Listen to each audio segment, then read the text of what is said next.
All right, folks, wait 2 seconds for me to close the door.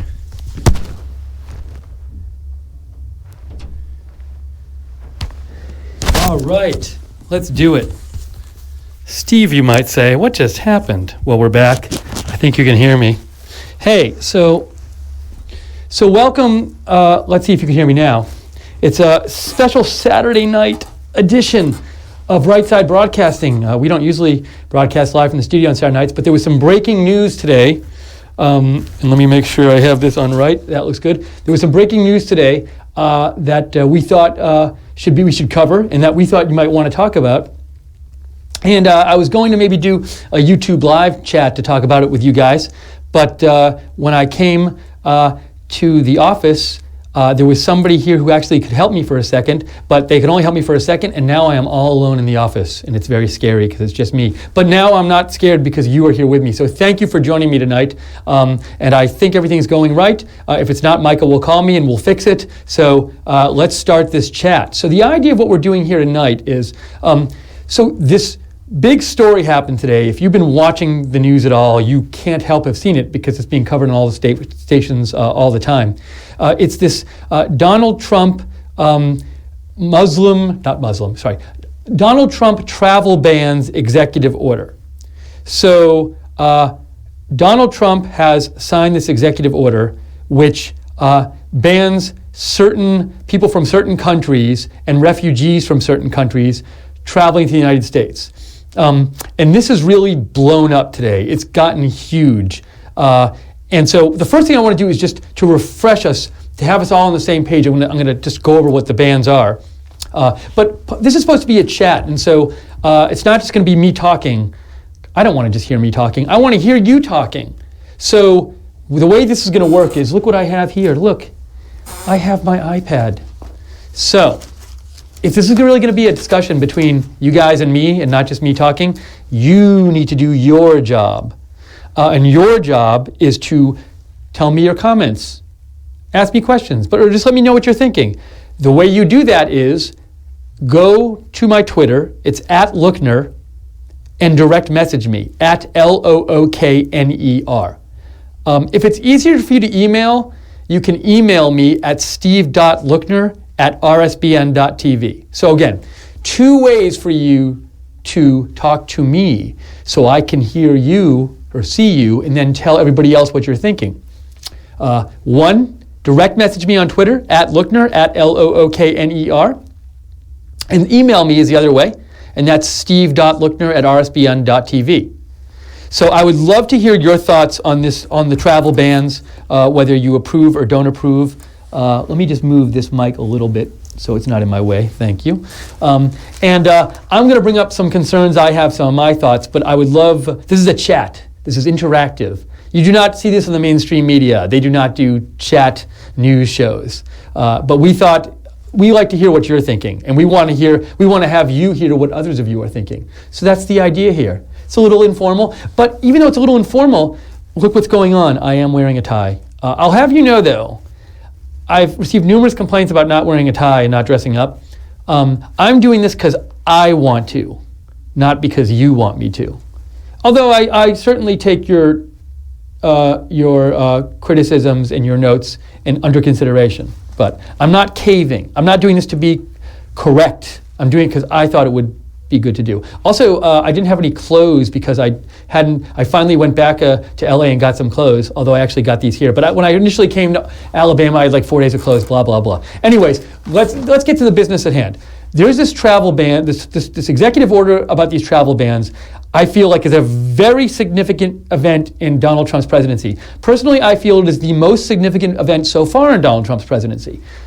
But before the analysis, before the discussion, let's quickly go over what the three main parts of the travel bans are, the travel ban executive order. So, I wrote them down just so I could get them exactly right for you. The first part of the travel ban concerns refugees. So it's important here to distinguish between immigrants in general and refugees. There are immigrants who come to America from lots of different countries, many of whom are not refugees. Refugees is one type of immigrant. A refugee is someone who is fleeing a very bad situation where they're in danger, maybe in fear of their life, and they're fleeing to another country. But there are plenty of immigrants who are not refugees. For example, let's say we could imagine somebody from Syria being a refugee. Well, actually, I don't want to use Syria now. That's a kind of a different, weird example. Let's take a country that's not having a civil war right now. Let's take Iran. There could be somebody who flees Iran because they believe that they believe they're in danger because of their political beliefs or something like that. And if the United States feels they're genuinely a refugee, however that's defined, they will let them come to the United States for like their safety, and that would be an Iranian refugee. But we could imagine there could be, and there are, Iranian non-refugee immigrants. For example, suppose there's somebody who's a really good scientist and an American company wants them to come work in America, and the person moves to America to work for this American company. That person's an immigrant, but they're not a refugee. They're not fleeing danger. They're just coming here because they want to do some work or whatever. So this travel ban, the executive order about travel involving travel bans has parts concerning refugees specifically and parts concerning immigrants in general.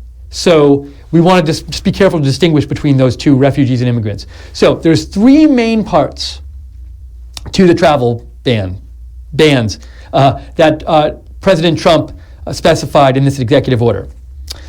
Part 1 concerns refugees, and Part 1 says there will be no refugees entering the country for the next 120 days. So, again, what that means is there will be no refugees from any country whatsoever. We're as of right now, as of today, America stopped letting in refugees. So again, refugees are people fleeing the situation in their home area. That's a dangerous situation for them. So like today, there were refugees who were ready to come to America. I believe some of them were on planes, and they had been approved previously to come to America, but because of this ban, they cannot come here anymore. They were taken off planes or not allowed to board planes, or they were stopped at the airport. If you're a refugee, you had to be in this country by yesterday. Starting today, you can't come in for the next 120 days. All refugees from all countries. So that's the first part. Next part, so that's part 1. Part 2 of the travel bans that President Trump passed in or that he declared in his executive order. Part 2 also involves refugees, but this is specifically about Syrian refugees. This part says Syrian refugees cannot enter this country indefinitely. So remember, the first part of the travel ban said any refugee from any country, no refugees from any country for the next 120 days. But the second part says no refugees from Syria indefinitely. So until President Trump undoes this order, there will be no refugees from Syria in this country. So after 120 days, there can be refugees from other countries according to this order, but there cannot still be refugees from Syria until President Trump undoes that. So those are the two refugee parts, banning refugees from coming to this country.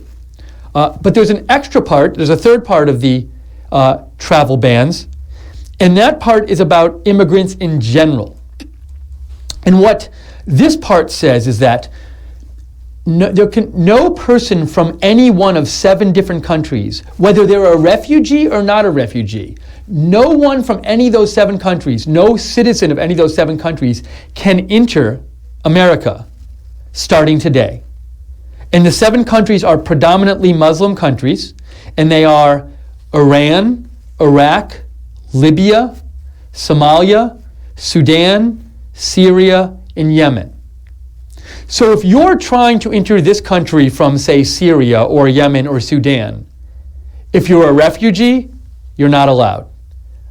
If you're a doctor and you're supposed to work, you want to work in this country, you're not allowed. This lasts for 90 days. So I should have said that at the beginning. So for the next 90 days, there are no citizens from any of these 7 countries, Iran, Iraq, Libya, Somalia, Sudan, Syria, Yemen, that can enter this country. Any immigrants, not just refugees, any immigrants whatsoever. And the general stated purpose of this executive order is, well, one stated purpose was to keep America safe. That's like the main stated purpose. There's another stated purpose if you read the order, which is President Trump wants there to be a review of our immigration policies and our our vetting. Sorry, I'm gonna take a little drink here. President Trump wants there to be a review of our vetting policies, and he wants to allow the authorities to have maximum effort put into this review, and he thinks that it'll help them have enough effort. Excuse me. It'll help them have enough effort. Sorry. This is what happens when we do Saturday Night Live chat. He thinks that by cutting the number of refugees and immigrants, it'll give the authorities more time to review, do the necessary review of their immigration and their vetting, and that'll allow them to do that review faster, and they can come up faster with a new vetting procedure. Okay, so that's the travel bans. And there's a lot of anger out there about this among some people. If you turn on your TV, I'm sure you've seen the protests at JFK Airport. They're getting really big. Feel free to keep this chat open, and then on the side, maybe go look at the TV and see the protests going on. They seem to be getting bigger, and they're showing them on all the major news networks. So I want to say a little bit about this, but before I say that, I want to see if you guys have said anything. This is supposed to be an interactive chat, so we've gotten out of the way. It's important, but I just want to get out of the way, just saying what the travel bans are in this executive order. And I want to hear what you have to think, what you think about these. Are you in favor of them? Are you not? Are you mixed? Do you think they're good for Trump? Do you think they're not good for Trump? What do you think? If you want to let me know, there's two ways to do that. You can direct message me on Twitter at Lookner, at Lookner. You can also email me, steve.lookner, Lookner, at rsbn.tv. So I'm going to open up now my iPad and I'm going to see if we have any comments yet. It's not, well, we already do have some comments. So, thank you for all the comments. All right, hold on.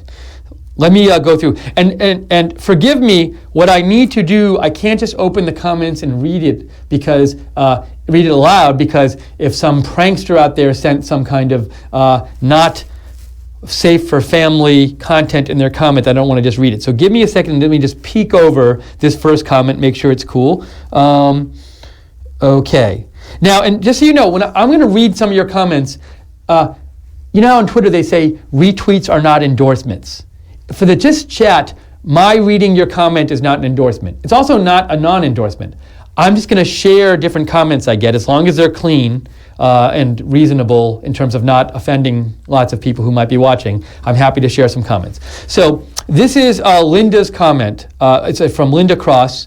And Linda says, "Hi, Steve. Watching tonight." So Linda says, "We need to stop those coming in now. It's going to be painful at first, but it has to happen. People will get smart and figure out that they aren't getting into this country and stop coming. The fake news are reporting and causing uproars because that's what they do.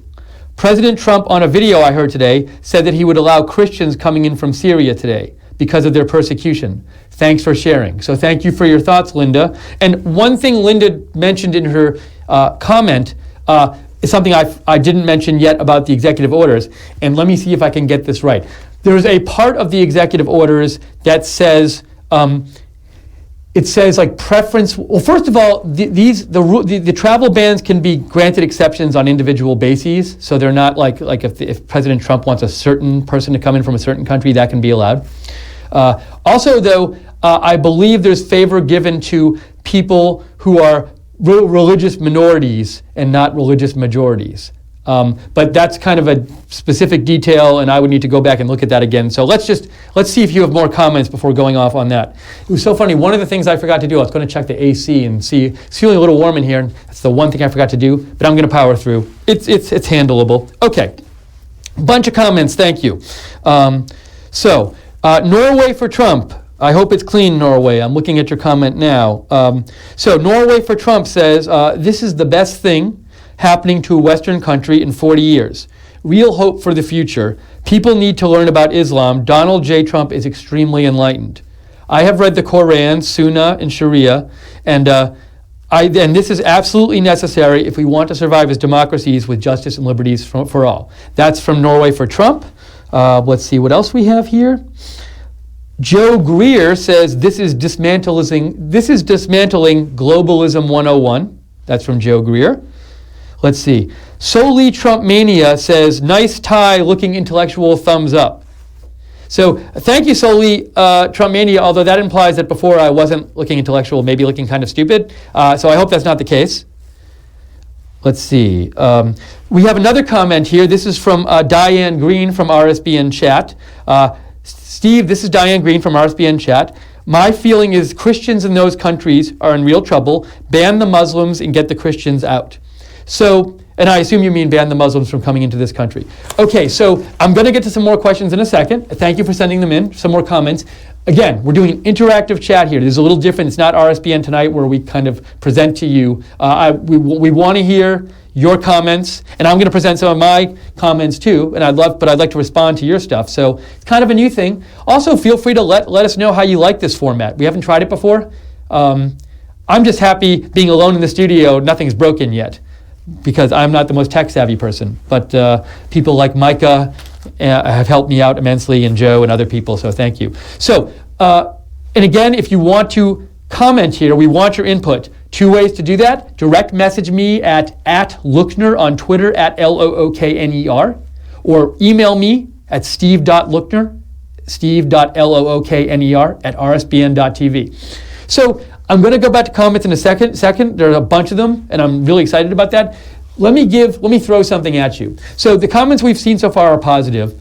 I don't want to address, in my first comment, I don't want to address whether this is right or wrong, like on the basis of like whether it stops terrorism or not. What I want to address is a worry I have about the politics of this. So here's my worry.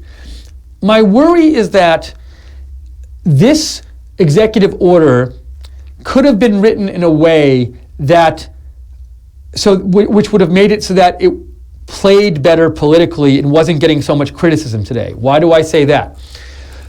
The way that the executive order is written, it excludes certain people where it might seem unfair that they're kept out of the country. For example, there are people with green cards. Green card is when you're granted permanent residency for a long time in this country. You're vetted by our government, and they say you're cool and you can come here for a certain number of years.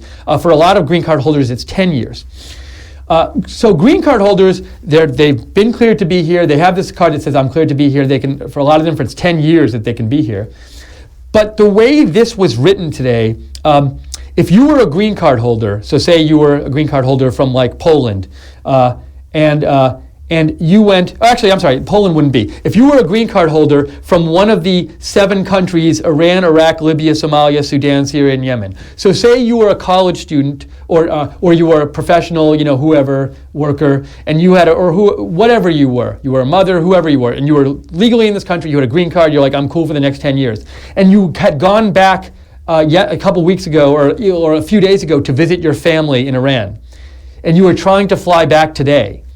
They weren't letting you back in this country even though you had a green card. Now, you weren't trying to get in this country for the first time today. You were here and you'd been approved and you had your green card. You were good to go. And there was a lot of press about these green card people being stopped and not let back in today. That was the most, there's certain cases. So my overall point here is there was a lot of negative press about this today, even among people who always support Trump. So 2 people I follow on Twitter are Justin Raimondo and Michael Tracy, Tracey. You can look both of them up. And they're about as pro-Trump as you can get in terms of like they're pretty much always supporting Trump with their tweets, and they're very anti-Hillary. But even they today were complaining about this executive order, but definitely with Michael Tracy, and I believe Justin Raimondo too, the problem they had with the executive order was that it was written in a way that certain people, like it should have, that it was keeping too many people out because there were certain people that, like people with green cards, who this doesn't seem intended to keep out. Like, it doesn't, I don't think, maybe I'm wrong here, I don't think Donald Trump, when he wrote this executive order, meant to keep out people with green cards who'd already been vetted and already gotten their green card. It seems perhaps more like there was a little sloppiness in the writing of this executive order. And basically, when it got to the part about that nobody can enter for the next 90 days from those 7 countries, it said no alien, but alien just means a non-American citizen. But green card holders are not American citizens. So because of the language, people with green cards, if they happen to be out of the country, maybe they could be on vacation, they could be visiting their home, their original home. If they were trying to get back in today, they couldn't get back in. And that got a lot of press today. So one problem with the executive order I had was that the way it was written kept these people with green cards out of the country starting today, and that got a ton of press, and people are going to be angry about that. And it didn't need to happen because I don't think that was the intention of the executive order. Maybe I'm wrong, but it seems like because the executive order was maybe written a bit sloppily, it included these people with green cards, which that's who they talk about as the example of the injustices on the news, because they're like, this executive order is even keeping people with green cards out. How unfair is that? So if the executive order hadn't included them, that would take away a powerful criticism of the executive order that the opposition could use. And a second case here is, if I'm correct, and I saw a bunch of this today, there were people who had already been approved to come to America as refugees. So they had gone through this whole vetting process that America has, and clearly President Trump thinks that process can be improved, but there is a significant vetting process any prospective refugees have to go through, and these people had already been approved, and they were like, they had their approval, and they were just coming to America today or in the next couple days. Even those approved people, under the language of this executive order, can't come to America starting today because it says all refugees from all countries cannot enter starting today, even if they've been approved. And that's another of the big cases that the media who is against this has been citing today. So to repeat my overall point, I feel that this executive order, wasn't really meant to keep people with green cards from re-entering the country if they were away on vacation or visiting their family or whatever. And I don't think it was really meant to keep refugees who are now approved, who were supposed to just fly to the country today, out of the country. I think it was really directed at like new potential refugees and new potential immigrants in the future from the relevant countries. But because the language of the executive order also applied to green card holders and already approved refugees, that gave the media powerful, sympathetic examples to hold up and say, look at how bad this executive order is. It's keeping somebody with a green card out. It's keeping somebody who's been already approved and vetted as a refugee out. So it made it much easier to criticize this executive order. And those are most of the examples I see the mainstream media talking about today. I don't see the mainstream media saying like, this executive order stinks because a year from now, somebody who might have gotten in isn't going to be able to get in. Now, they might think that, but the examples they're really focusing on are people with green cards and people who have been approved already to be a refugee, but they're not being let in. So my problem is just that I feel that perhaps there was a little sloppiness in the writing of the executive order. And whether or not there was sloppiness, basically the executive order could have been written in a way to do all the things it's doing, but to not apply to these groups of people that seem like really sympathetic examples, and I don't think necessarily it was supposed to apply to anyway. And I'm worried that this is going to have this to me, when I saw this, I was like, wow, people are going to really be angry at Trump.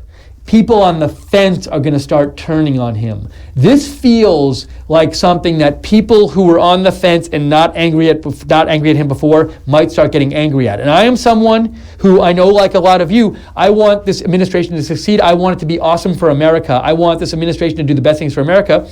And I also want this administration to be able to pass certain legislation, for example, like corporate tax reform and that kind of stuff. And what I don't want to happen is for something like this to get enough ill will on Trump that he has a hard time passing legislation that I think would be good for the country. So this is my concern. Okay, so that was my comment. It was a bit long, I know, but I want to get that out there. But I want to go back to your comments. So two ways to send in comments. Direct message me at Lookner, at Lookner. Feel free to follow me on Twitter too. I love that. I love being able to tweet you guys and have you respond to my tweets. And you can email me at steve.lookner@rsbn.tv. And you can, I'm going to read your comments here. It's an interactive chat. I'm getting a call. I want to make sure it's Brad Savage. I'm going to take this call on air just to make sure, nothing's going wrong. Hold on. Brad, is something going wrong? Is something going on with the wrong with the live stream right now? I just want to make sure. Are we okay? You're fine. I just want to let you know that 2 of the people have been freed. Oh, okay, cool. Oh, the two Iraqis who were at JFK today, correct? Yep. There's still 10 that are still detained. So this is Brad. So Brad Savage is very nicely calling in to give us a news update. And Brad says, if I'm right, Brad, you're saying that there have been 12 people you know about detained at JFK, correct? That's right. 2 of them have just been freed. 2 of them have just been freed. That's just being reported now? Correct. Oh, cool. So this is like breaking news, right? Awesome. Thank you, Brad. So according to Brad, 2 of the 12 people being held on the way into the country at JFK have just been freed, and there are 10 still being held. Thank you, Brad. Brad, will you call in if you hear any other breaking news? Absolutely. I'm monitoring the situation right now. Thank you so much, Brad. Appreciate it. That's Brad Savage. We will talk to you soon, maybe. Thanks, Brad. So I realized as I was talking, you could probably hear Brad in my mic, which is not the worst thing. But hey, this is... we haven't done this format before, but I really appreciate Brad coming in and giving us breaking news. So just so you know, breaking news happens during this live interactive chat, and I can't see it because I'm looking at you. Brad will see it and call in. So now I want to go back to your comments. I want to read some more comments from people. I know there are more, so let's see what people have to say here.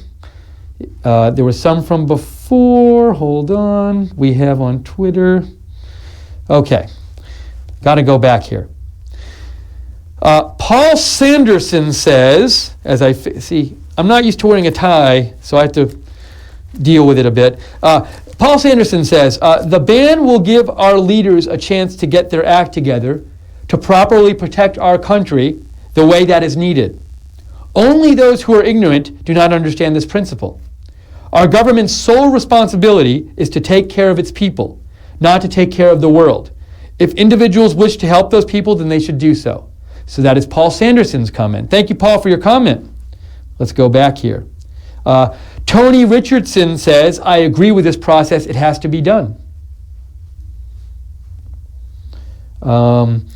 So let's see. We have a comment from Mr. D. Ebanks. Mr. D. Ebanks says, Saudi Arabia needs to be banned for sure, but they have been embedded via corruption into the U.S. core workings for the past few decades. They need to be rooted out and replaced, then banned. That's Mr. D. Ebanks' view.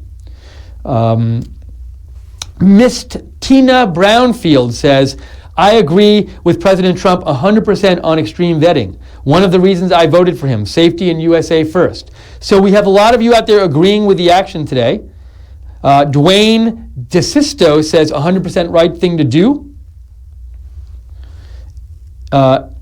Andrew Brill says, hi, Steve. Trump's PR over these protests is horrible. He needs to clarify all the exceptions for these countries. So Andrew seems to have a similar opinion to me. Now note, this doesn't mean that Andrew thinks that this is the wrong policy in general. What Andrew's worried about, and the worry I just expressed, is this PR worry.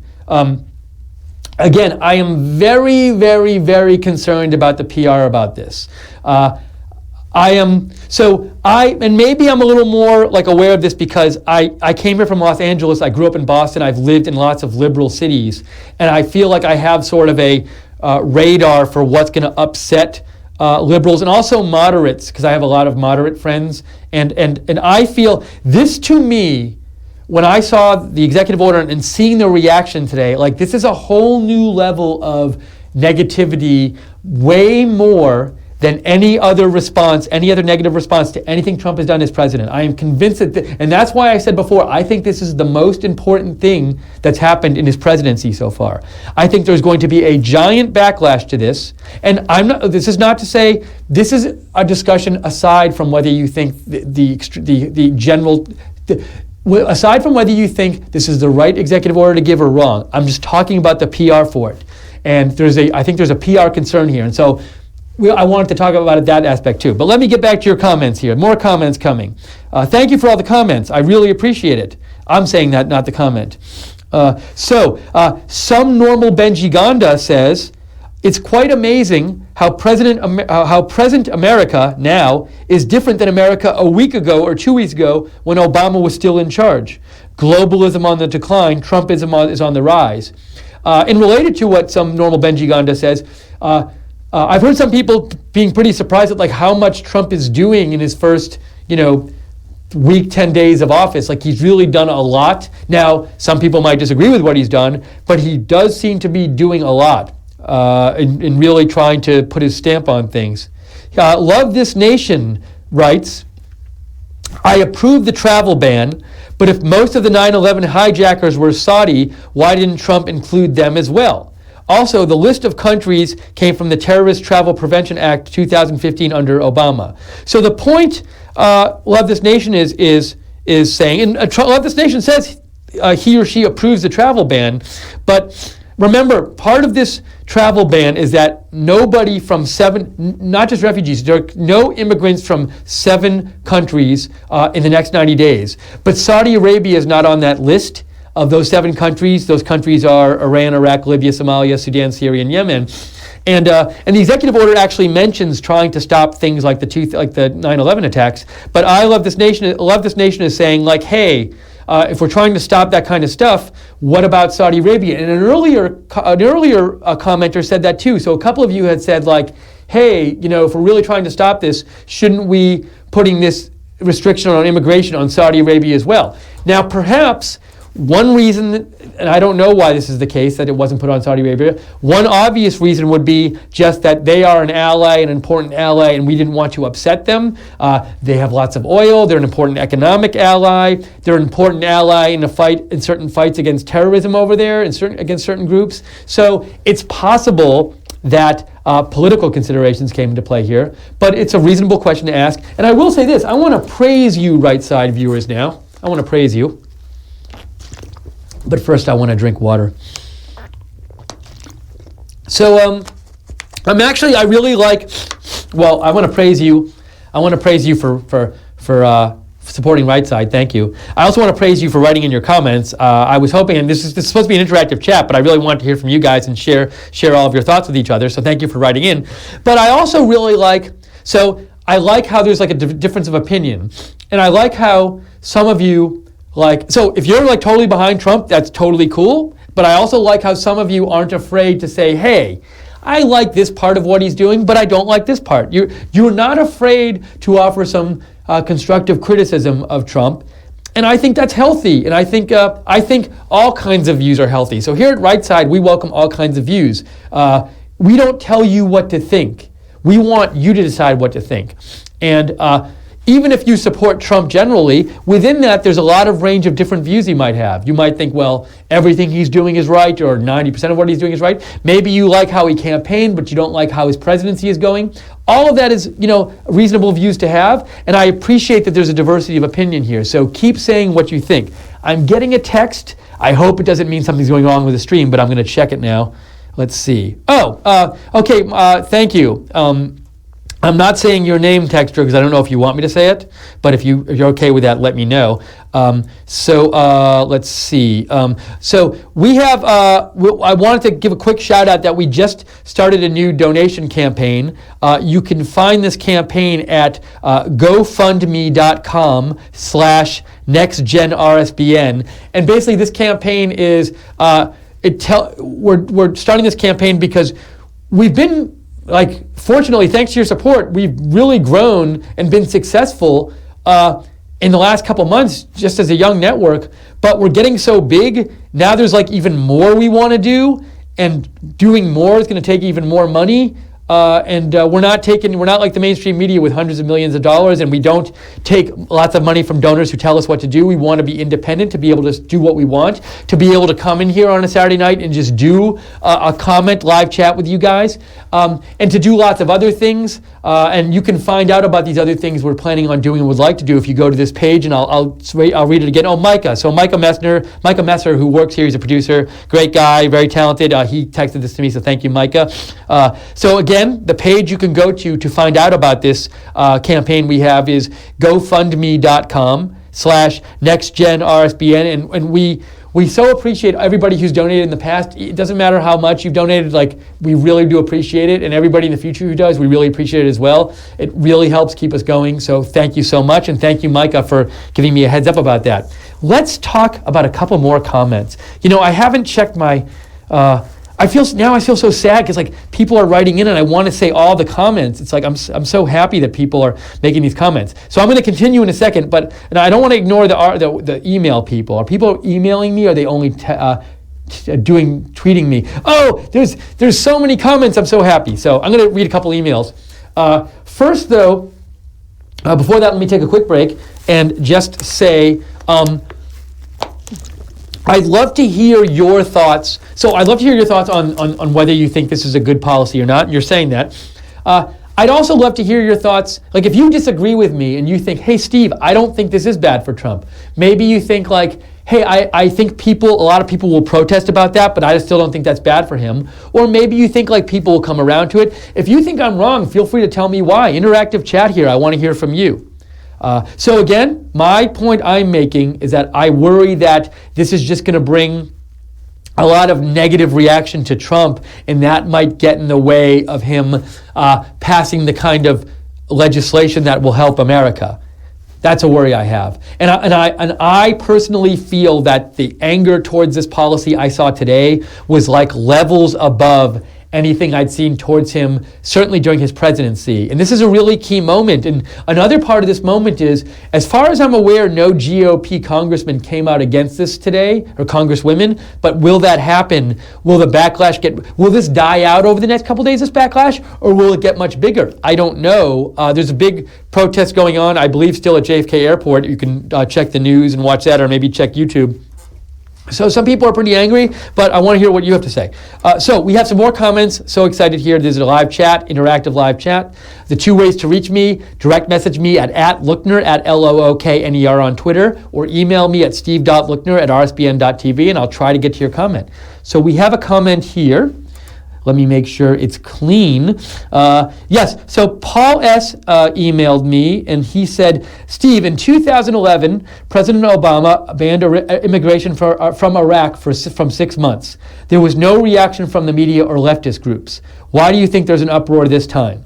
So off the top of my head, look, I'll admit when I don't know something. We're honest here at RSBN. I would have to go back. I don't, off the top of my head, recall President Obama's banning immigration from Iraq for 6 months in 2011. Doesn't mean it didn't happen. I trust you, Paul, but I don't remember it, so I'm just getting that on the table. But why do I think there's an uproar this time?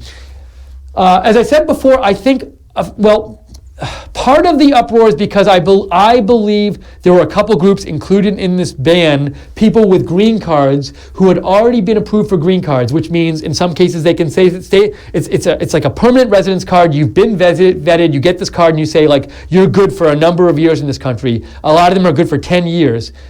The way this was written, those people, if they just happen to be out of the country, say on vacation or visiting a family member this weekend, the last couple of days, they're not being let back in today. And also, refugees who had already been approved by the vetting process in place aren't being let in today. And I believe that a lot of the negativity is coming toward, is because those two groups of people are covered by this ban, and this ban didn't need to include those people to really do what it wanted to do. That's one part of it. I also think, though, part of the uproar is just whenever President Trump and candidate Trump talked about Muslim bans, talked about curtailing the number of illegal Mexican immigration, there's a certain percentage of the population that just sees that as racism or prejudice. And I don't think it is. I think you can be totally not prejudiced and not racist and not anti-Muslim and not anti-Mexican and still say, hey, for the benefit of this country, we need to cut illegal immigration from certain countries. And we also have to have better vetting. I don't think having one position means you're anti-Muslim or anti-Mexican or any other kind of, race or ethnicity. But there's a certain percentage of the population that doesn't make that distinction. And when they hear any kind of immigration curtailment on illegal immigration or extreme vetting or more vetting or limiting Islamic immigration from Islamic countries until we can be sure what we're going on, they just read that as like anti-Islam or anti-Mexican. So I think there's a certain part of that too. So it's a good question. Let's go to another comment here. This is from John. I shouldn't say the name until I read the comment to make sure it's clean. Thank you. They've all been clean so far. I really appreciate that. So John Namella says, Steve, I'm supportive of the ban. The administration needs an effective plan to vet people coming to this country. I've been watching the protests at the airports across the country, and I hope they will understand that we don't hate people, but need to understand their motives coming. There are too many people who don't love or respect our country or values. Why would we want them here to tear down our country? And John does make a good point. It relates to the last email too. I've seen a number of protesters basically say like, this travel ban shows that Trump hates Muslims, or that Trump hates Mexicans, or that Republicans hate Muslims, or Republicans, not Mexicans, Iranians, or Republicans hate people from the Middle East. And I don't think that this shows that. Now, granted, if there were someone who didn't like Muslims, they might have a travel ban of something like this, but that doesn't mean that this travel ban is a sign of anti-Muslimism. I mean, it really could be. I honestly take President Trump at his word. I believe President Trump thinks that this is the best policy to keep Americans safe. And that's regardless of any kind of, I don't believe this comes out of personal hatred of Muslims. I just think he thinks, given the track record of terrorism, that's what makes America safe. And, excuse me, sorry. Now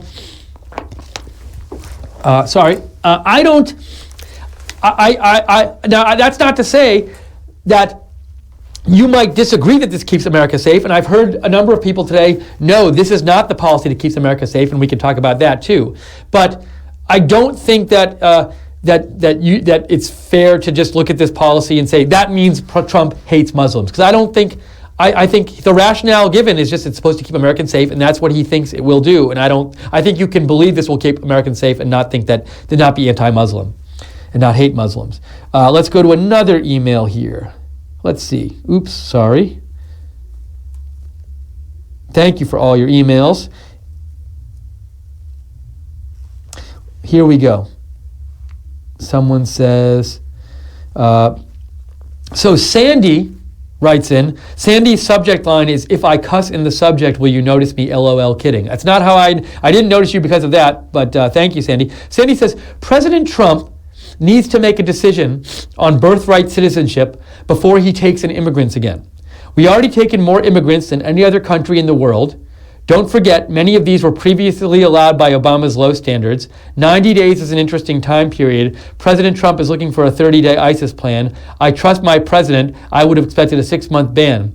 So Sandy says she expected a 6-month ban. I think I personally expected a lower ban. So here's another thought I have. As you know, I'm concerned a bit that this will be negative PR for Trump, and one of the other emailers said this too. And I think another way this could have been done to minimize the negative PR is it didn't need to be 90 and 120 days. It could have been maybe 30 days and 30 days. And I think, or it could have been a few weeks. And it's hard to say because I'm sure President Trump and the administration have their reasons for the number of days. I do think, though, the long number of days is contributing to the negative reaction. So my point is, I'm just trying to get the version. If they're going to pass this, if Trump is going to have this executive order and give this executive order, my point is it should just be in the best format possible to further all of his goals, including having a successful presidency. But some of you clearly disagree about the number of days and think it should be more. So let's go to, I might have just gotten a tweet.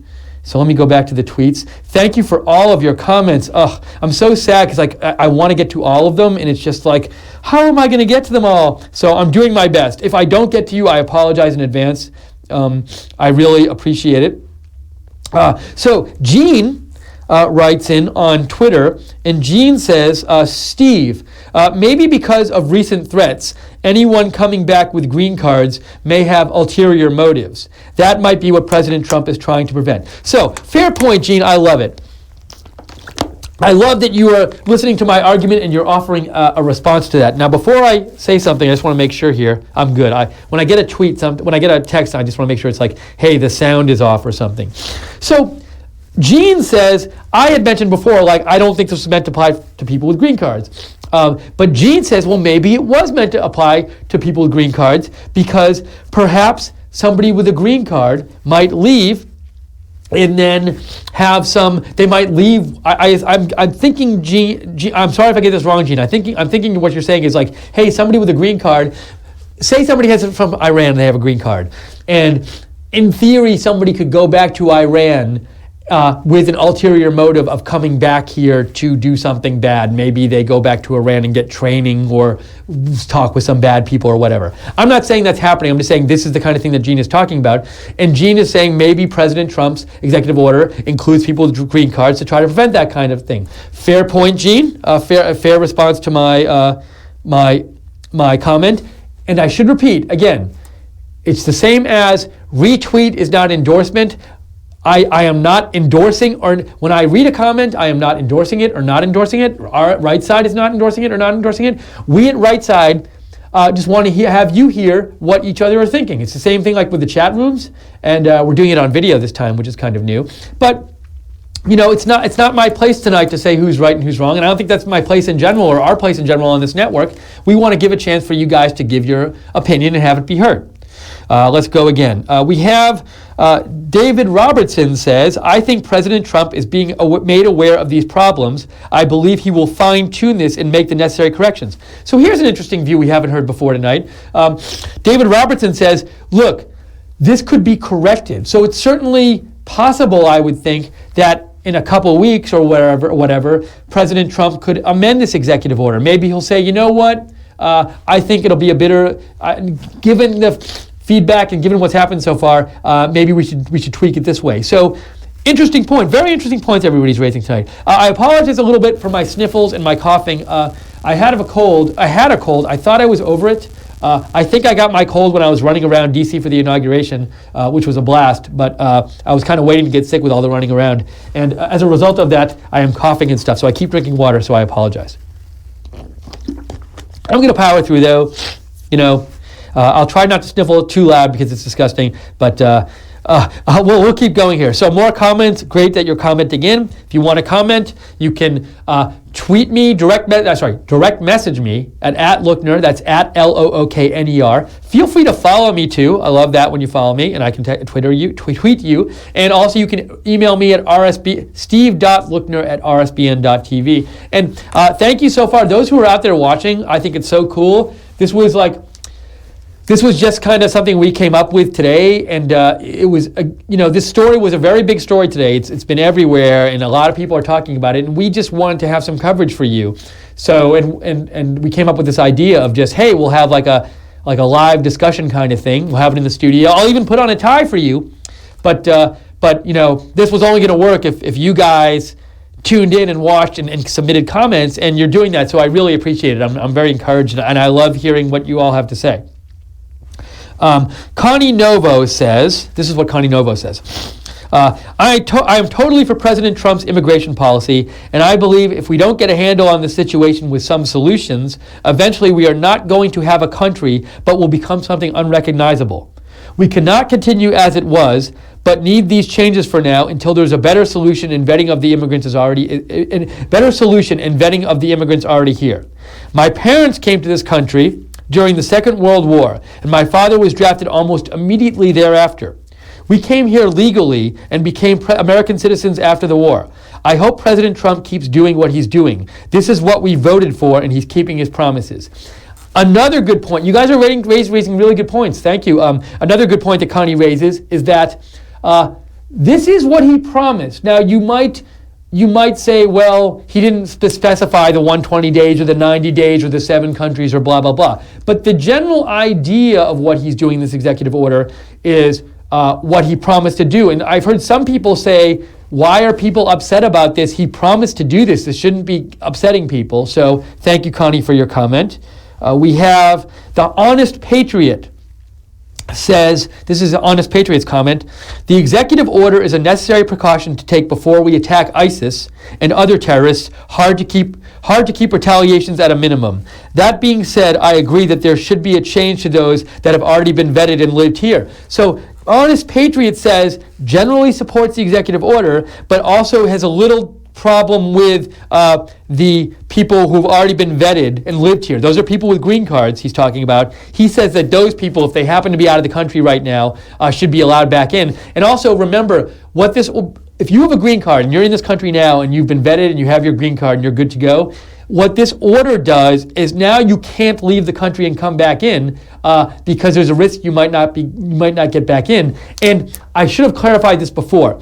The administration said today that cases of people with green cards will be handled on an individual basis. So what they said, this executive order came out, there was kind of an uproar over the green card people specifically, and then the administration said, well, people who are out of the country with green cards can get back in individually once their individual case has been reviewed and if their case is approved. So that doesn't say how many of these cases will they approve, how long will it take. So it still does. There still seems like there's definitely a risk for green card people that if they leave the country in the future, they won't be allowed back in. Thank you, Honest Patriot, for your comment. Kelly says, Kelly, K-E-L-L-E. Hold on, got to take some water. Whew, give me a second. So many comments, I love reading them. Kelly says, K-E-L-L-E. Trump is doing the right thing, and it's what he promised on the campaign trail. Go Trump. Also with Syria, Obama took many Muslim refugees, but only a couple were Christian. And so there's been some thought that the language of the executive order today does favor in a certain way, does in certain cases people who are religious minorities, and I've heard commentators say that's specifically supposed to apply to that was put in there to apply to Christians in some countries. But I'm honest, in my research on that today, I didn't take enough time to research that specific point, so I can't speak to it. But if you're interested in it, go online, read some stories, research it. All that information's out there for you. Let's go back and see another comment. Oh, new comments, I love it. Pam Flores Music, at Pam Flores Music, says, President Trump said that he was going to do all of these things in his RSBN rallies. So people shouldn't have been surprised. We have Webster Maven says, Webster Maven, first he says, who's Brad? Who is Brad? All in capital letters. Brad Savage is a producer here, really talented guy. Brad has a great story where he started at right side as a cameraman at the Trump rallies. He would go, and he had this crazy kind of rock star tour kind of schedule, but I don't mean glamorous. What I mean is there would be sometimes when Brad would have to be in consecutive cities in consecutive days, and Brad would have to carry 40 pounds of camera equipment, and he'd have to leave a rally and he'd go to a hotel and go fly and then go to a hotel and get 2 hours of sleep and then pack the stuff all up on himself and go to another rally and then stay all day and leave at night and get 2 hours of sleep and go to a different city. And it was like he was on tour, but on tour as a cameraman with 40 pounds of equipment. So Brad did a lot of really hard work. Although it's weird because like, if we go out to lunch, I go out to Brad's one of my lunch buds here, and we're not exclusive. I say lunch buds. I wish everybody would come to lunch, but sometimes people don't, and it saddens me. But Brad comes to lunch with me a lot. But it's weird, like Brad like has all these stories about carrying like 40 pounds of camera equipment. Yet like if I like let's say like I have like a couple things I need to carry, like a drink and some food, and I need some help with my keys, and I like try to give like my drink to Brad. He'll be like, no, I can't carry that. I got too much stuff, when he's holding like a hamburger and like some fries or something. So it's like, come on, man. Anyways, but Brad's an awesome guy. And Webster Maven also said New York District Judge just overruled Trump's ban. I'm not familiar with this. Perhaps there was some ruling one judge gave in a specific case. I would say if you want to know more about that, go on Twitter, go online, look it up. But thank you, Webster Maven, for that comment. Let's see. We have somebody sent in a story from, let's see, who is this? Pam +2 sent in a story. So I like that you're sending me stories. So this is a story that Pam sent in, and I cannot vouch for this myself. So I'm on my own tonight, so I'm trying to like read your comments and keep this going. So there might be stuff happening while I'm talking that comes out, and so when somebody sends something to me, I'm going to read it, but just know, for all I know, Pam +2 typed this up and made it look like a real story, but I'll read it anyway. So Pam sent me a story. It says, ACLU wins emergency national stay of Trump's refugee ban for detained visa holders. And this says, a federal judge granted an emergency stay Saturday to temporarily allow people with valid visas who landed in the U.S. to stay in the country. Okay, hold on.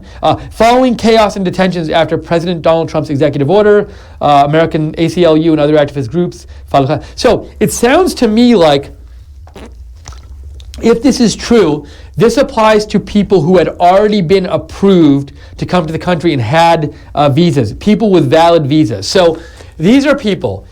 Let's say you applied for a visa to this country, and you already got it. They approved you, and you got your visa, and you got on a flight today. Say this morning, you got or yesterday, before the executive order was signed or went into effect, you got on a flight, and you just figured, hey, fine, I got my visa. I'll walk in. I'll show my visa. They'll let me in the country. I've been approved.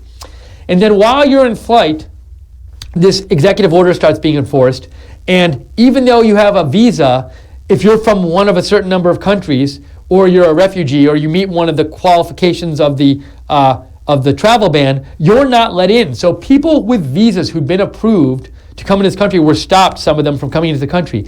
And this story says that there was a stay put on that part of the travel ban. Let's just see for a second if I see anything here real quick about that.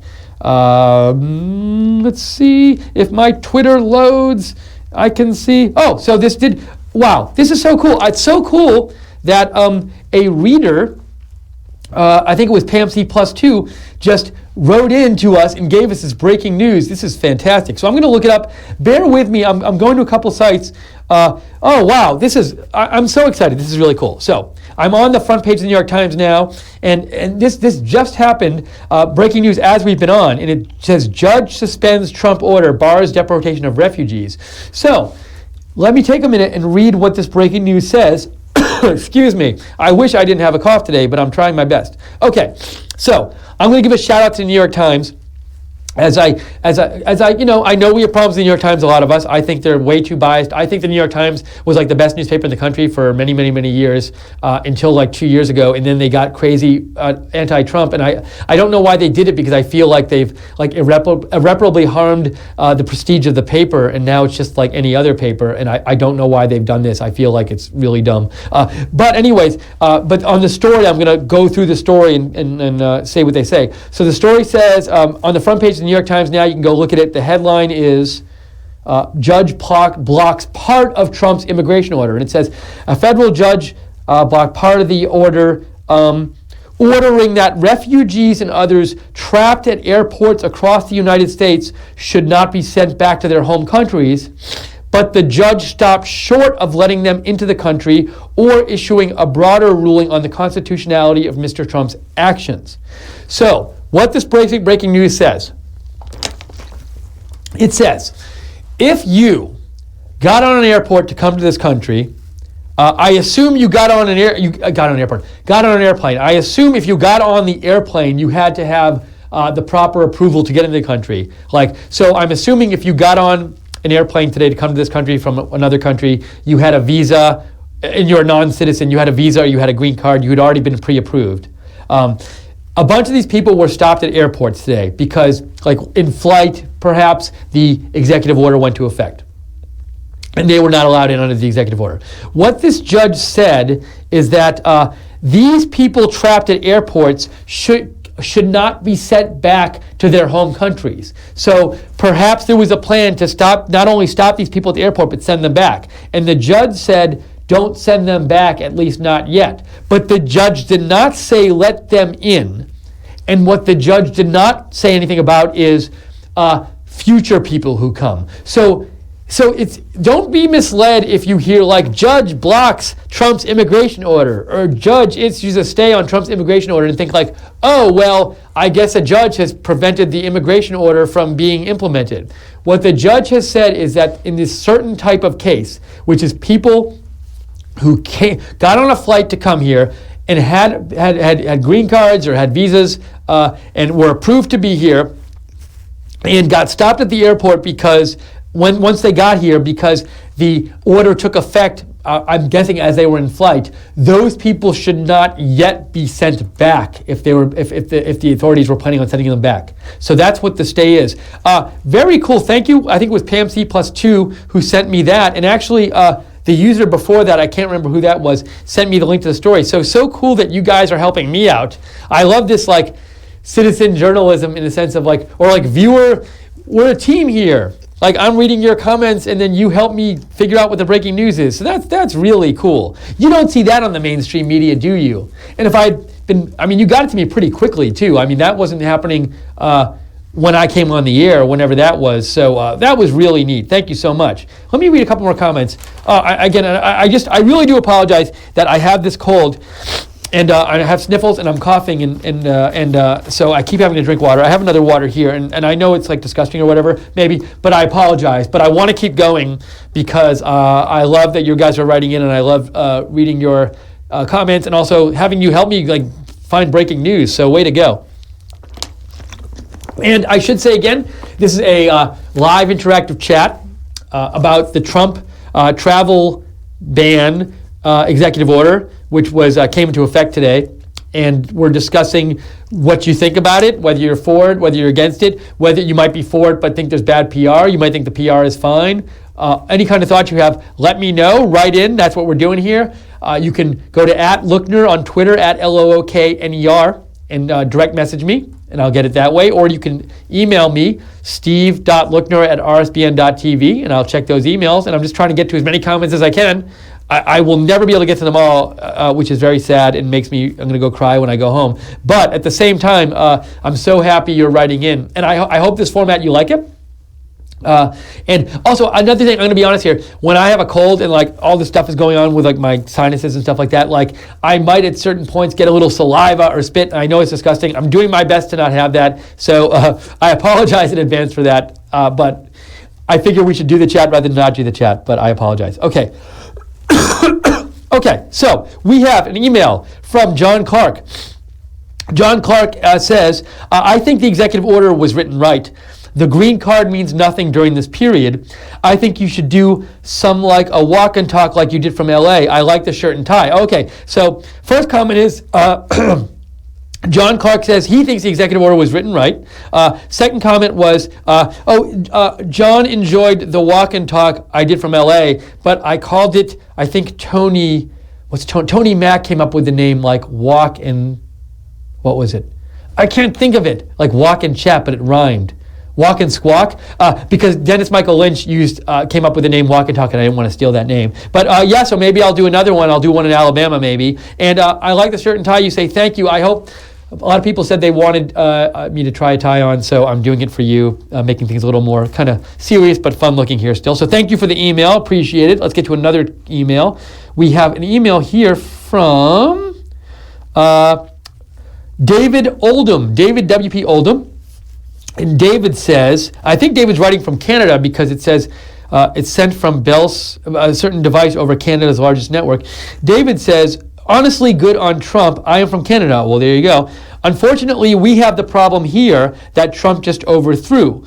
Liberal, socialist, and NDP governments ruling the roost. This will mean all those refugees will be coming here instead. And a sad face. So that's a thought from David Oldham from Canada. Let's see other comments here.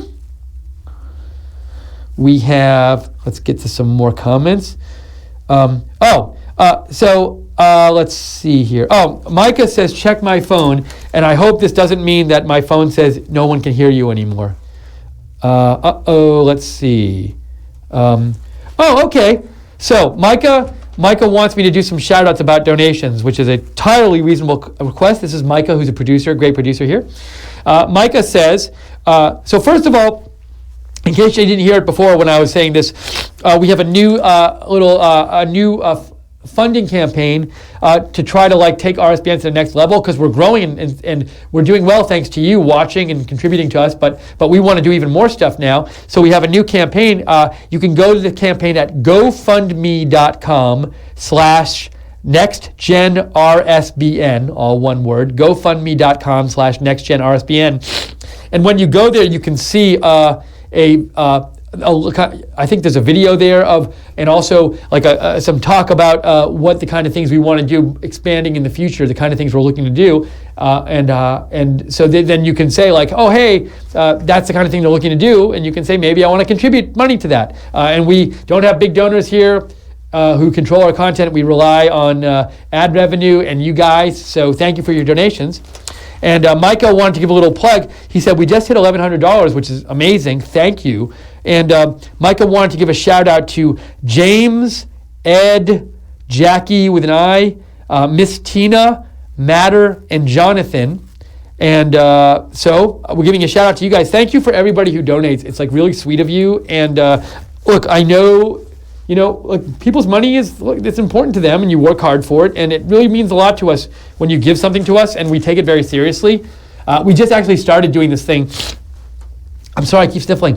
Part of me wants to go blow my nose, but I feel like if I leave the camera, I'll think about it. I might at some point leave here for 2 seconds and go blow my nose and come back, because it's getting really stuffed up, and I don't want to do it on camera. But feel free to comment on whether you want me to blow my nose too, or you want me to stay here with the stuffy nose. But if it gets too bad, I will blow it. But we started doing a segment last week. We shot it in the studio, not in the studio, in the office, called, I think it was Viewer Mail segment, or Mailbag segment. And Brad and the rest of us were opening we had some mail and some donation letters, and we opened them on there because we wanted to give a shout out to the people who sent them into us when we read some of your notes, and it was really cool. So I think we're going to be doing that again. All right, let's see here. We have... there's plenty of more comments. Let me get to some of them. Paul Stemmy says, hold on, there's another text, and I'm sorry, I just always have to check the text because I got to make sure we're good. They all say blow my nose. Okay, here's the plan. Here's what I'm going to do. Thank you. I love, Micah just gave me the comment from the chat room. I'm going to run out now. Camera's going to be rolling. I'm going to take a minute. I'm going to take a minute to blow my nose, clear all that out. Stay with us, not going anywhere. I want to I'm going to do this. Oh, I'm so excited. Oh, do I have a pen in here? No. Oh, this is going to work so well if I can get a pen. I was going to leave up a sign that says be right back in 2 minutes. Let's see. Let's see here. If I hold that up, you're not going to be able to see it. Too bad. All right, I'm going to come right back. I'm going to undo my mic. I'm going to blow my nose and come right back. We'll be right back. Don't go away. Don't go away. And my sinuses my nose will be free. So you cannot have to listen to me sniffle anymore. I'll be right back. So hang on a second.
I am coming back. How about that? Let's see.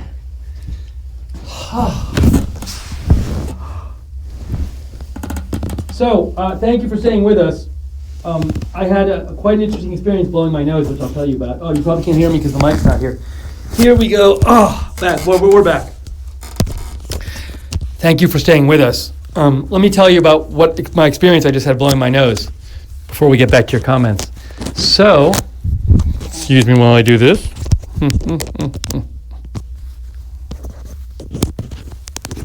There we go. Are we good? You know, before this was easy. There we go. I think we're good. Whew. So you know, like when your nose is really stuffed up and like you blow it that first time and like all this stuff comes out. I just did that 3 times. There were 3 times I blew my nose and all the stuff came out, but like more stuff replaced it. So there was a lot there. I feel so much better. I feel like a new man. So thank you for your advice.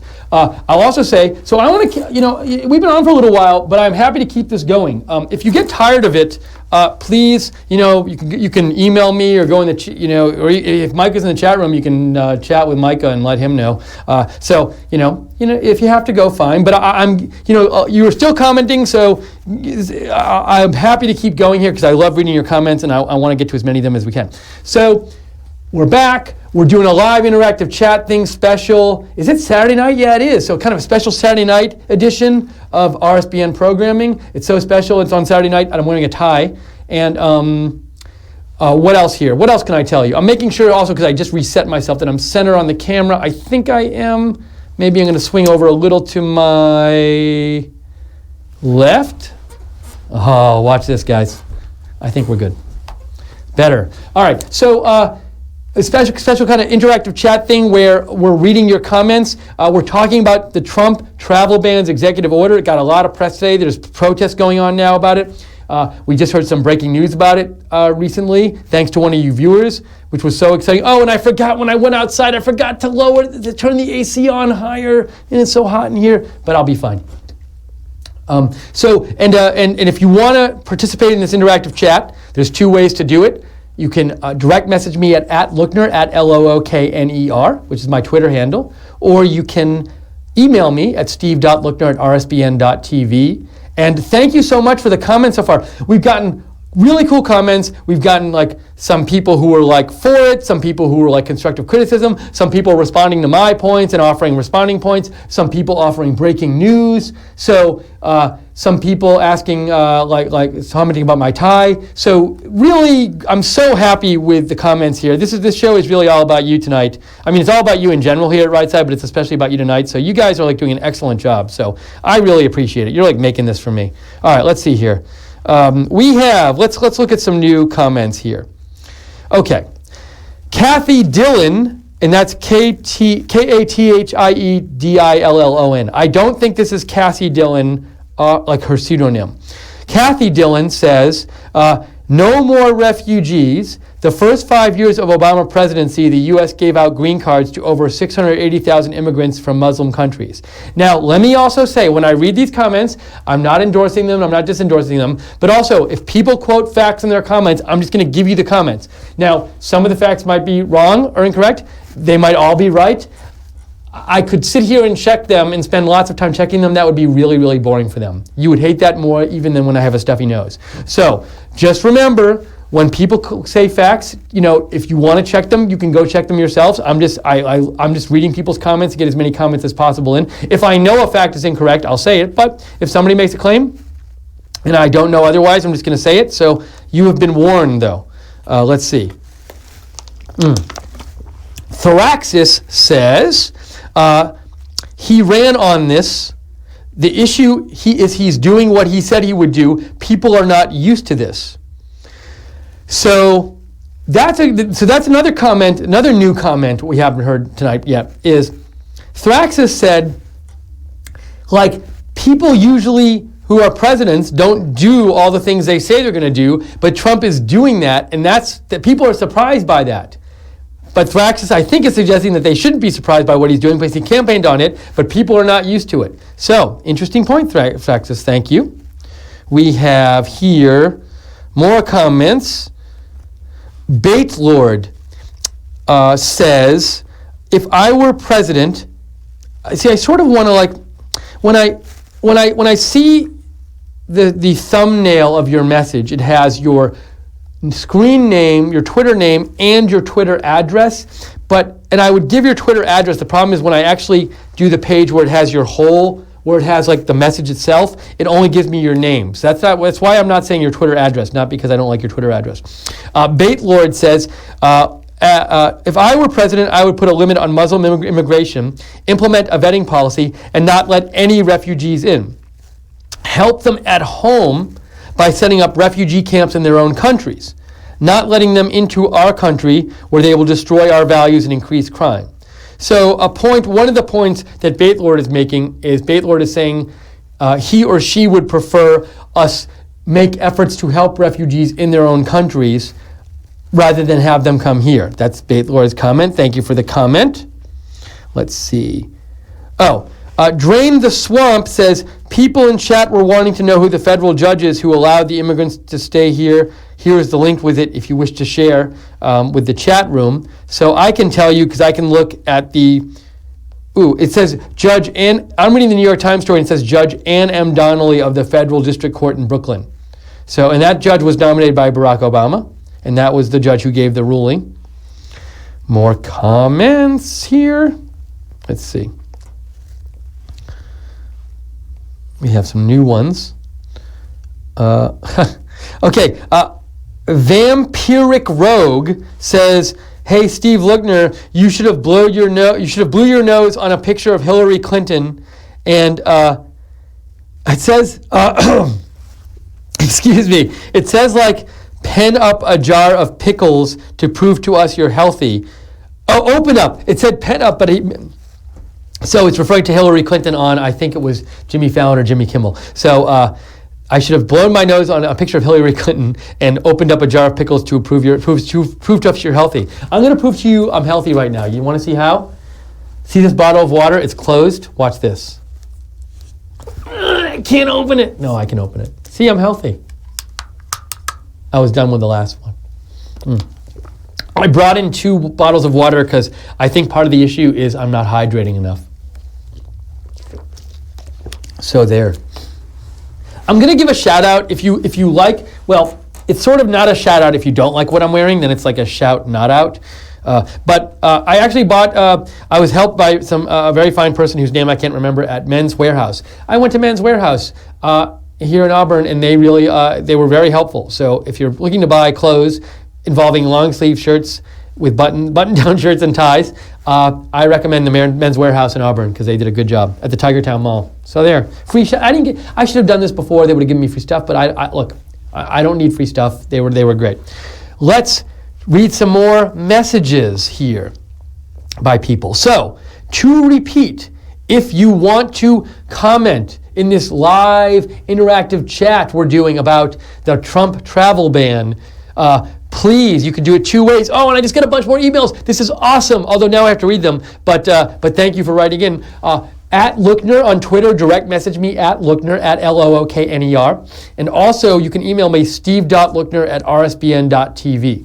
So I also want to say, I have a little secret. There's going to be a really cool announcement tomorrow, I think, about a new person who's going to be bringing their show to RSBN, but I can't tell you. If I told you, really bad things would happen. But look for an announcement soon, hopefully tomorrow, about that.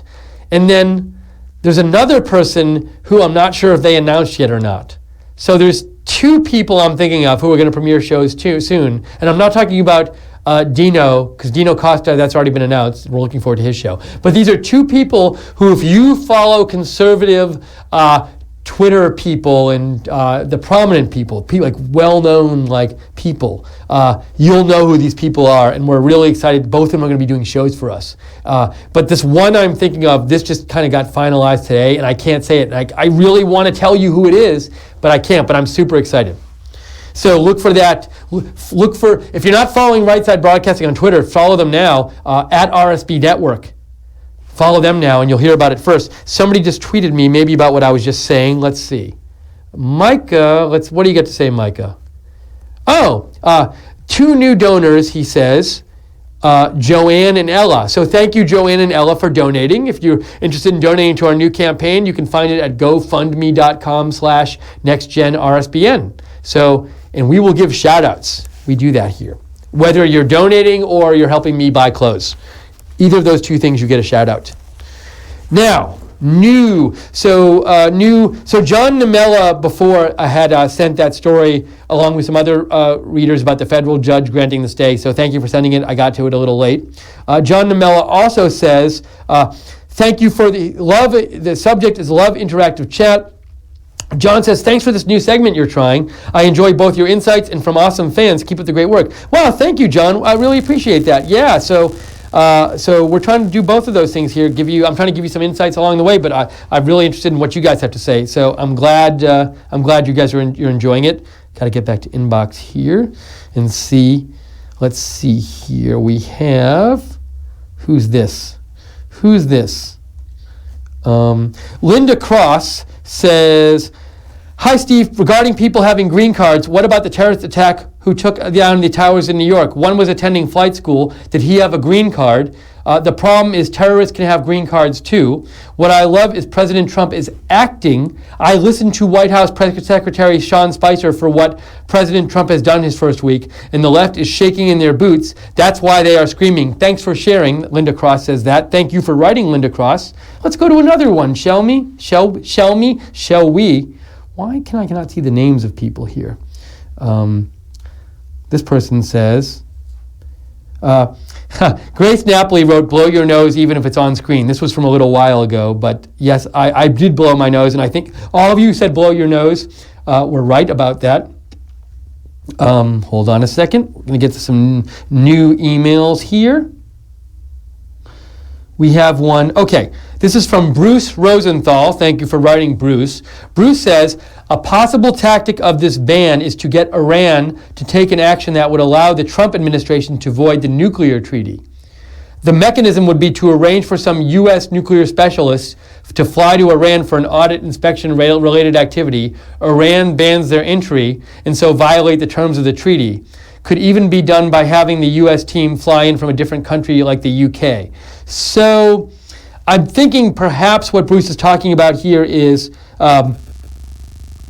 this executive order happens, and then to counter this, Iran does something similar where they don't let certain people in, and it gives the U.S. an excuse, like we send like a nuclear specialist. So the idea is we would send a nuclear specialist to fly to Iran to actually investigate some of their nuclear stuff, which is part of the nuclear treaty, and Iran doesn't let them come in, and that means Iran violates the terms of the treaty, and then the treaty is voided. So the basic idea of Bruce's, again, these are not endorsements, but Bruce's theory is that all or part of the reason for this executive order is that it will eventually lead to giving us an excuse to undo the nuclear treaty, the Iran nuclear treaty.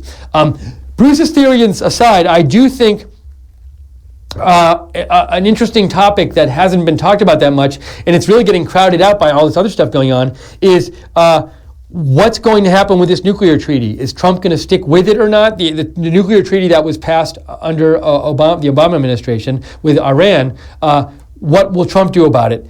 And so a bit of a worry, well, what I hope doesn't happen is that something like this travel ban takes up so much of Trump's time and so much of his energy and so much of everybody's attention that other things don't get done and dealt with, because there's plenty of other things to deal with. But we'll see what happens. We've been here this past week covering the Trump administration and covering politics in general, and like so much has happened. I'm like emotionally drained from all the different stuff that's happened, and it's certainly, I will say this, it's going to be an exciting 4 years.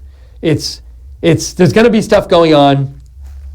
President Trump is clearly going to be doing stuff, whether you agree with it or not. He's going to be tweeting, whether you agree with it or not, and whether everybody agrees with it or not. And it's not going to be the same old boring stuff, and I don't want to say, look, presidential politics isn't boring and it's interesting, but what I mean is like, this is going to be like, wow, there's going to be a lot happening. And I hope you keep tuning into us here at Right Side Broadcasting, because we're so excited that like we're to cover all this stuff and to bring it to you. We want to bring this stuff to you. And like tonight is a perfect example of this. Like President Trump made an executive order. It's controversial. He took action. He did it. And it took effect on a weekend, and we wanted to cover this for you because we thought this was an important story.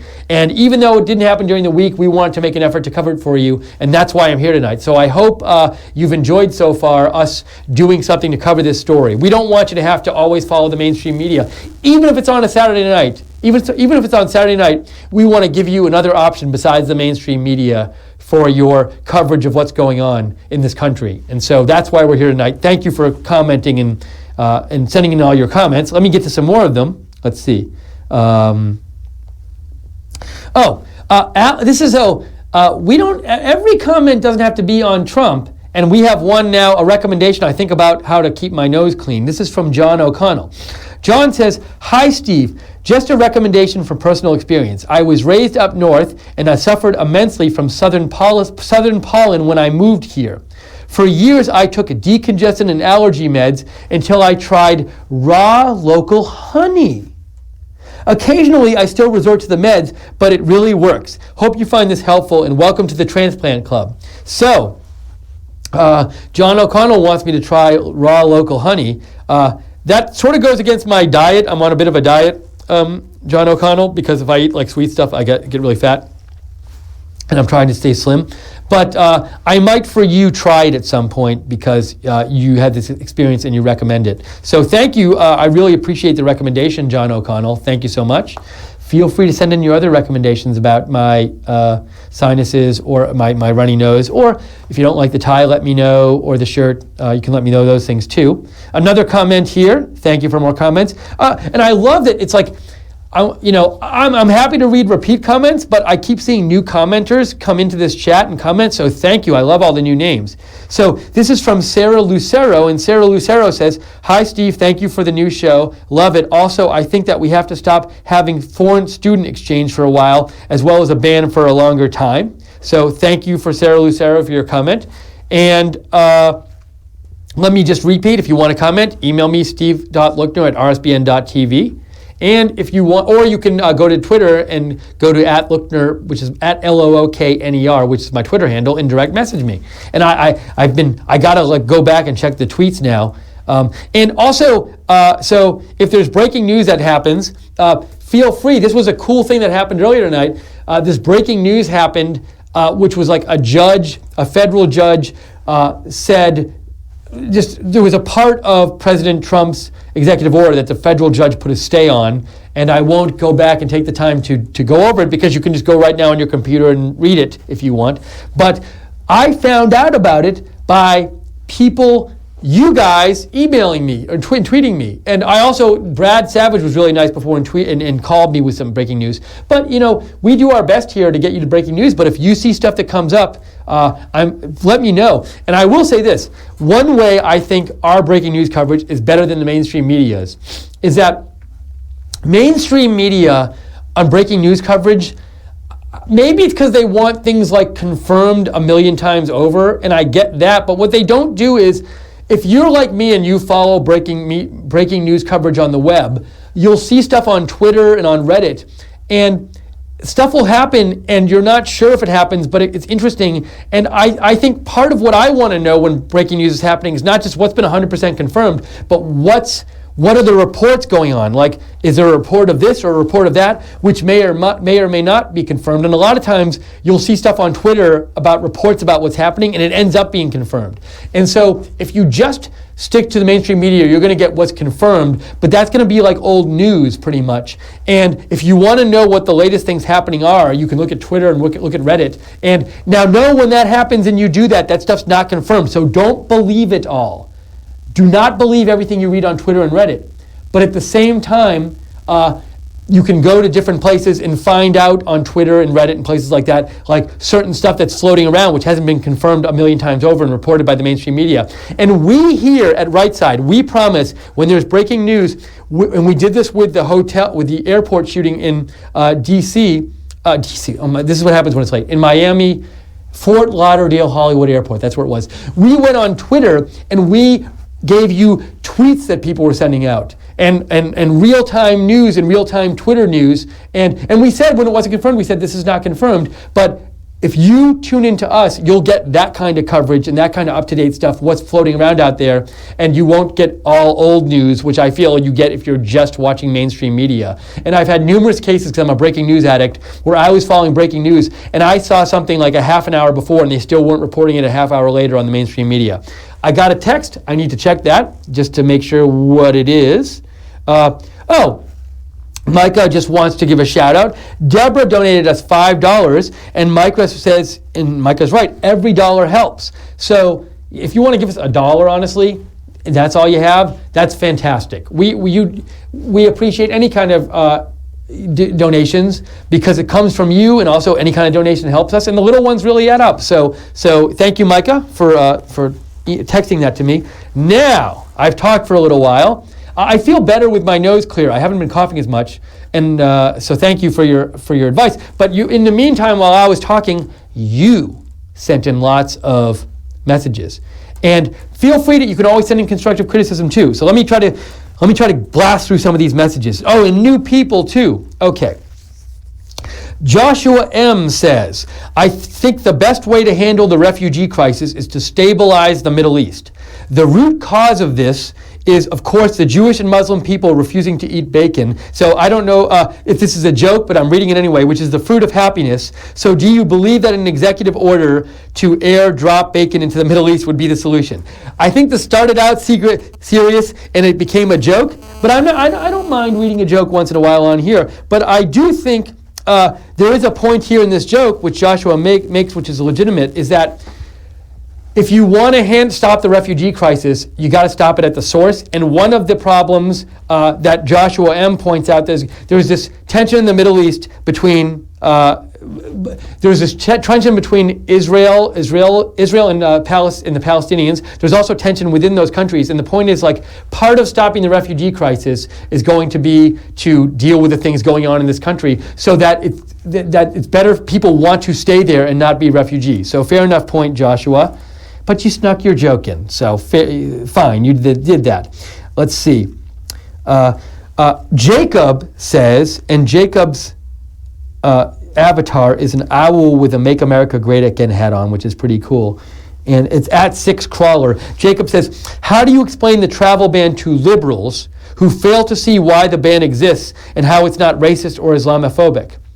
So I do think there are some liberals out there who just see the ban, and say that has to be racist or Islamophobic. And as I talked about before, I think this ban could be certainly put forward by someone who is not racist or Islamophobic and just genuinely thought this was the best way to prevent terrorism in this country. And you might disagree that this is the best way to prevent terrorism, but somebody could think this is the best way to prevent terrorism and not be racist or Islamophobic. So how do you explain the travel ban to them? Well, I guess I would just point out that, like, look at what the travel ban says and look at the stated goals, and that you just imagine someone who thinks this is the best way to stop terrorism, but they don't they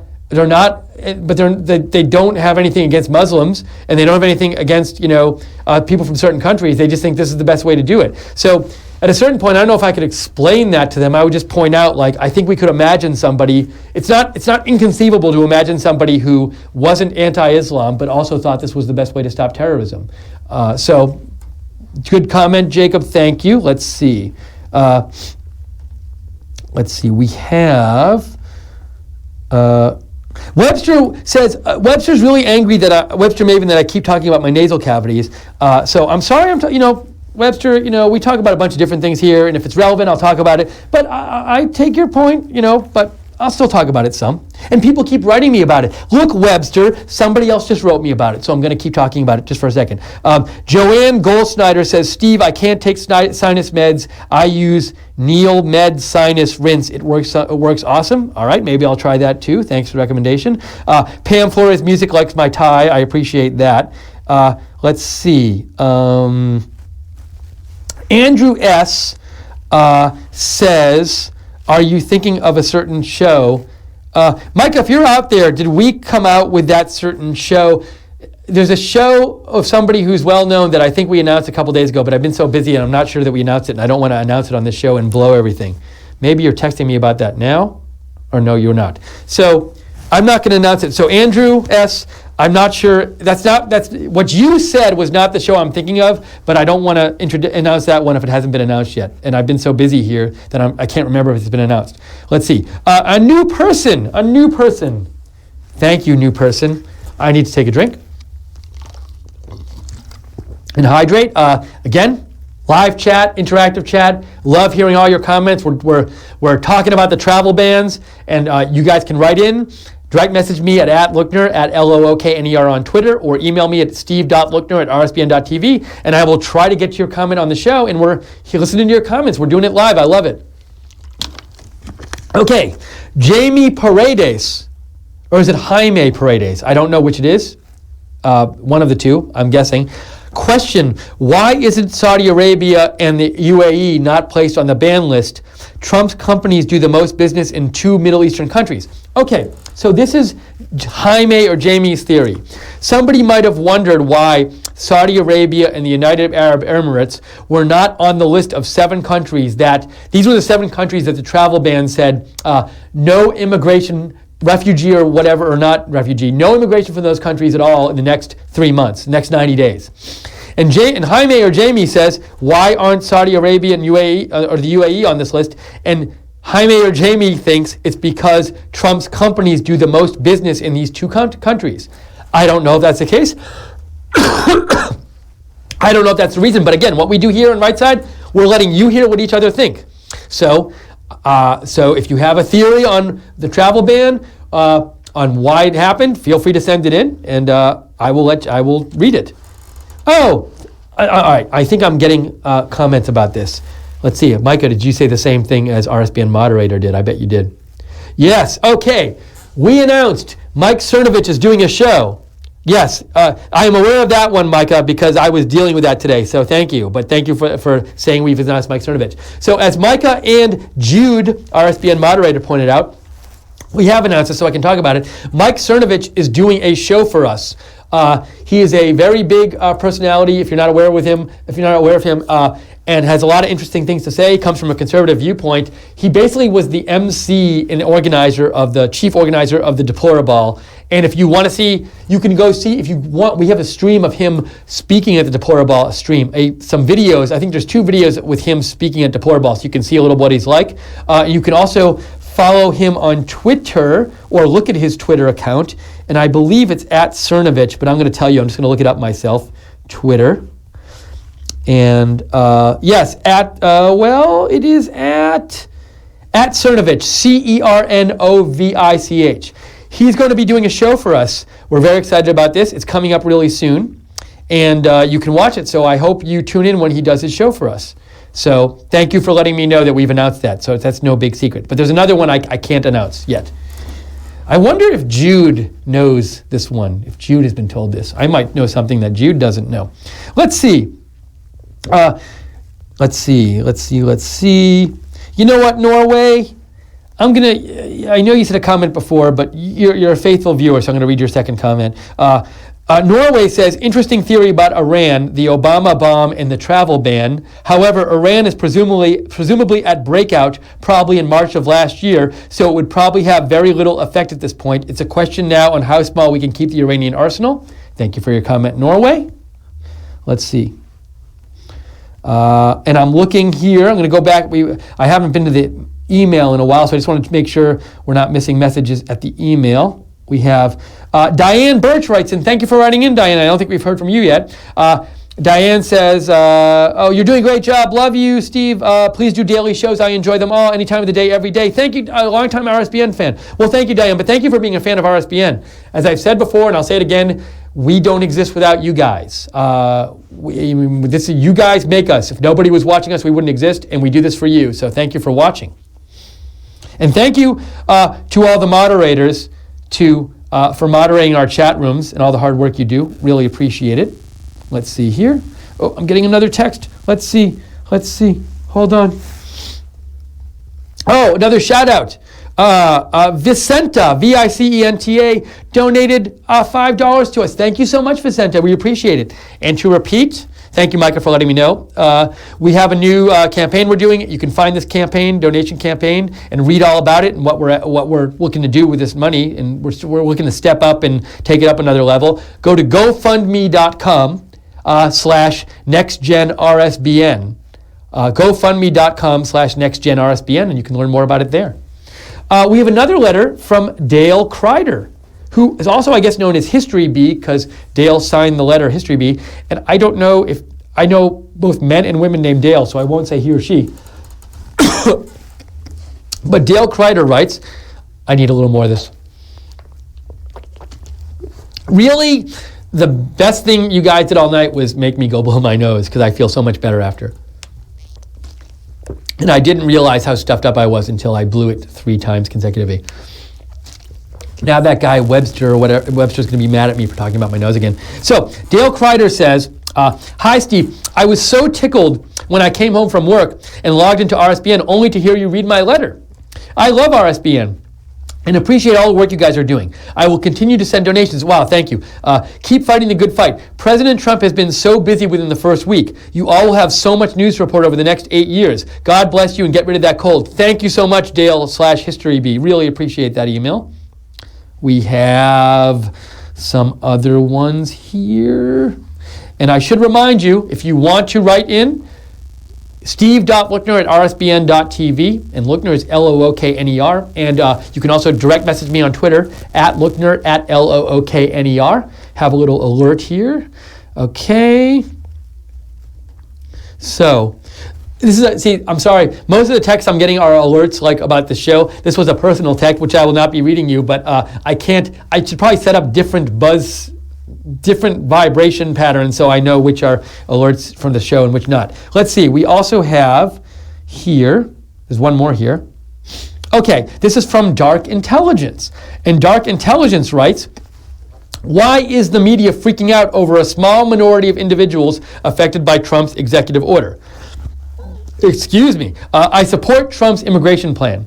Just deport the individuals stuck in the airports. We have bigger issues with immigration, not only from radical Islamic terror, but we also have over 12 million illegals from Central America. I hope Trump addresses those illegals relatively quick. We need to support those individuals as well. Thank you, for Dark Intelligence, for your message. And I will repeat, because I haven't said it in a while, I am concerned. I said this at the beginning of the show. I think this is the most important event of Trump's presidency so far, because I think there's a lot of anger out there about this, and you might not agree with that anger, but it's out there. And I also feel that there's anger out there from people who you haven't seen it from before. And I even saw a couple people who are incredibly pro-Trump, Twitter people who I follow. They're interesting people to follow, Justin Raimondo and Michael Tracy. And they were anti-Trump on this, and they're never anti-Trump. Anti-Trump on parts of what's going on. Like I think Michael Tracy was upset about the green card people. But anyways, my worry is that the negative press and the negative feelings about this will prevent Trump from passing legislation that will benefit the country. And I want to see him be able to pass legislation like corporate tax reform that I think will benefit the country. And I don't want that to be hindered by any kind of negative publicity that comes out of this and negative feelings towards him. And there's a question, as I said again, of will some Republican Congress people, if the outcry, first of all, does this outcry, does it die out tomorrow? Or are we 2 days from now, like Monday or Tuesday, is this still the biggest story? Does it like take over the media? And do Republican Congress people continue supporting this? They haven't spoken out against it as far as I'm aware, but to some of them like defect. And also, there's a whole other thing about, if I can I'll interrupt 1 second here, our comments, just to give a comment of my own. This presidency, you have to think in all of the media, all the mainstream media in general, but the mainstream media news companies, CNN, Fox, MSNBC, they're so excited because like every day with President Trump, like everything is a big deal and exciting and like people are into it. Like even if President Trump makes an executive order and makes a 2-minute statement, you gotta be there. What's he gonna say? You don't know. When Sean Spicer gives a press briefing, what's he gonna say? You don't know. What's gonna happen there? And it's even when Mike Pence speaks, you never know what's gonna happen. And this is people in the mainstream media, in the offices of the news networks, are probably so happy because they're this is such a big money-making opportunity for them. They're overjoyed. They're going to have so many viewers.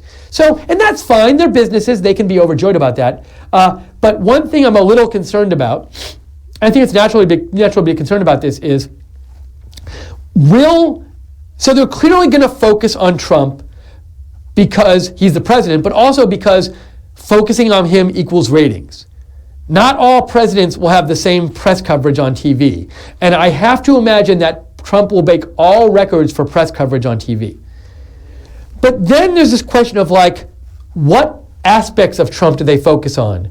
In say CNN, do they say, hey, you know what? Everybody, the biggest ratings we're going to get is if there's an outrage, an uproar about this travel ban, for example. So let's cover that travel ban and stir up that rage. And by stir up that rage, I mean they could feature lots of people as talking heads who are angry about this. They could spend a lot of time in the protests. And it's possible that some of the direction of the coverage of Trump will be driven by ratings. I mean, look, those conversations happen at these places. They're businesses.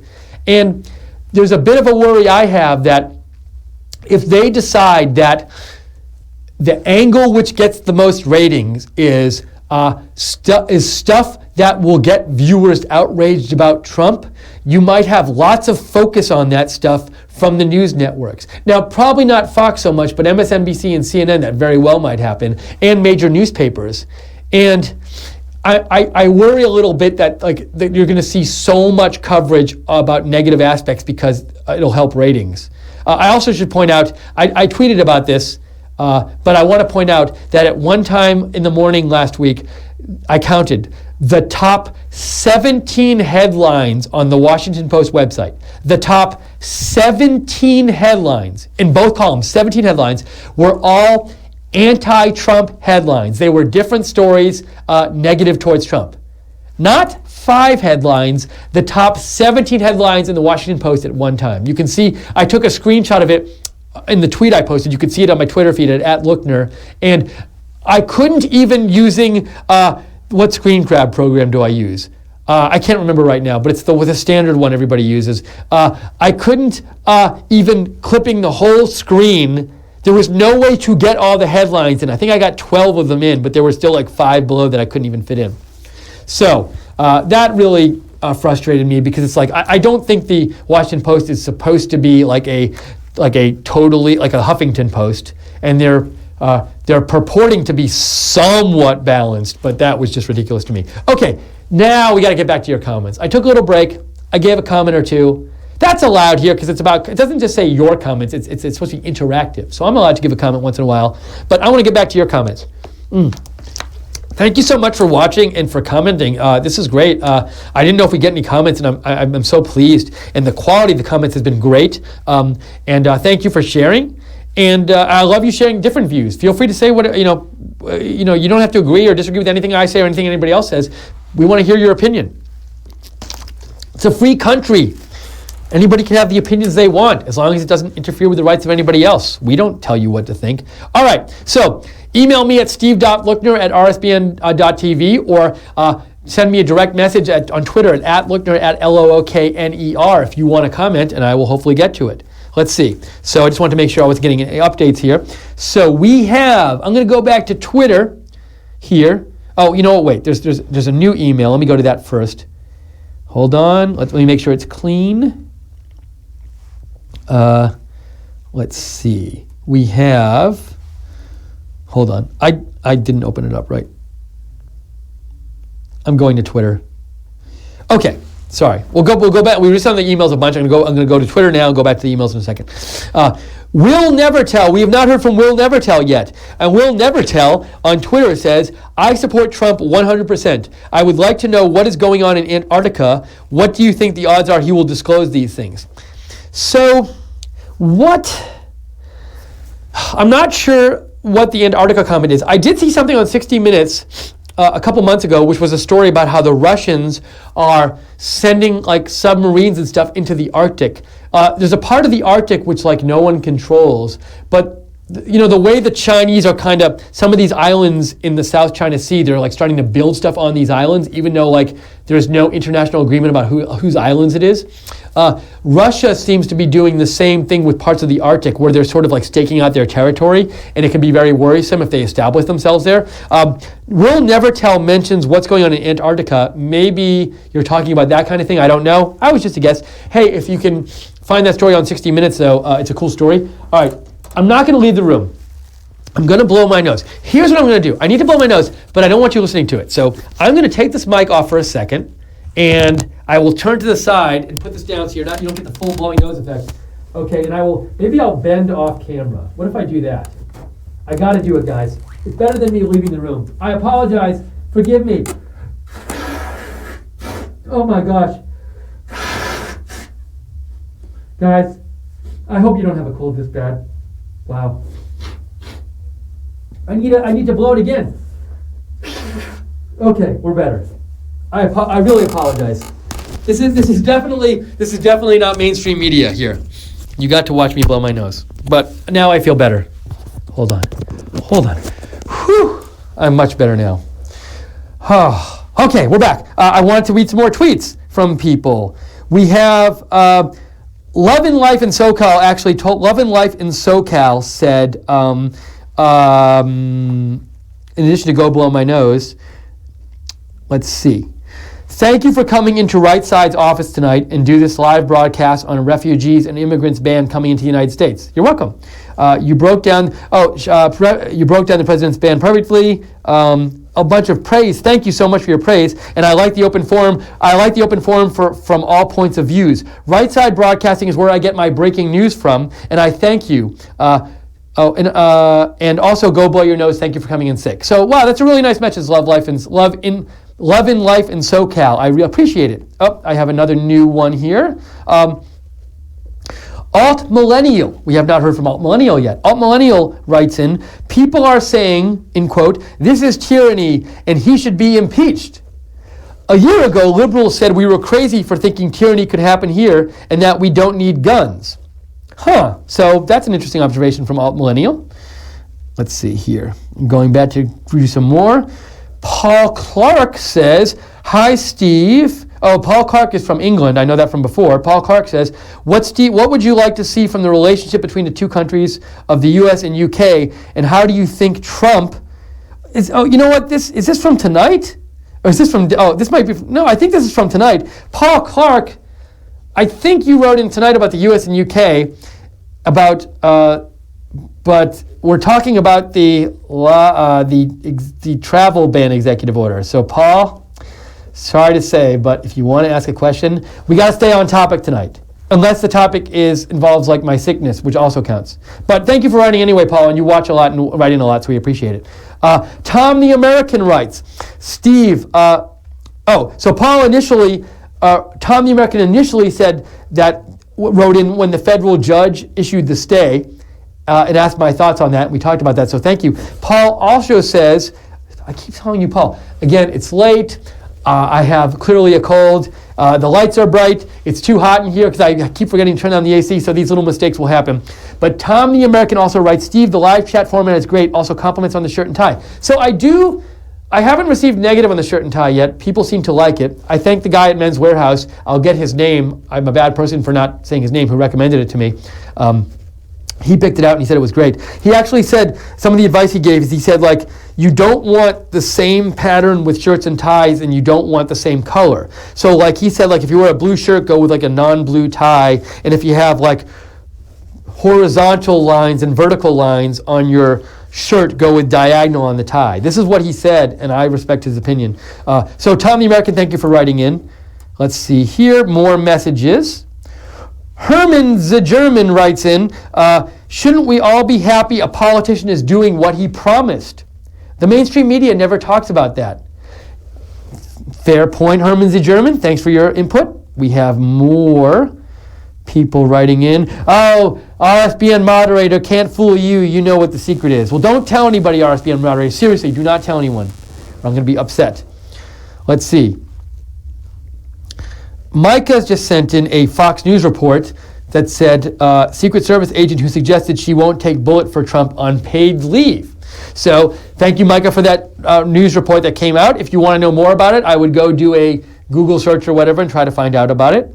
Let's see, what else do we have here? We have John Stanton. John Stanton writes in, first says, you look marvelous. Thank you, John. Second, Steve, remind your RSBN viewers that Trump is keeping his promises. That is news. So we have a bunch of you who have commented that it is interesting, like it's a new thing that a president is keeping their promises and that the news media should be reporting on that. So thank you for your comment, John. Taylor Marsh, another, so many new people writing in. I'm so happy. Thank you. Let me just say thank you again. I really didn't know if anyone was going to write comments in, and this was a chance to let you all write in and you hear each other's thoughts, but on video. And but thank you so much for writing in. I really appreciate it. And we also didn't know because it was Saturday night. It was Saturday night. We hadn't announced this if anyone was going to join us. But so really cool that you're joining us for this. Taylor Marsh says, I watch a bit of CNN every now and then, and it seems like they are always reporting on people who are against Trump. Do you think they will ever let up and support the president for once?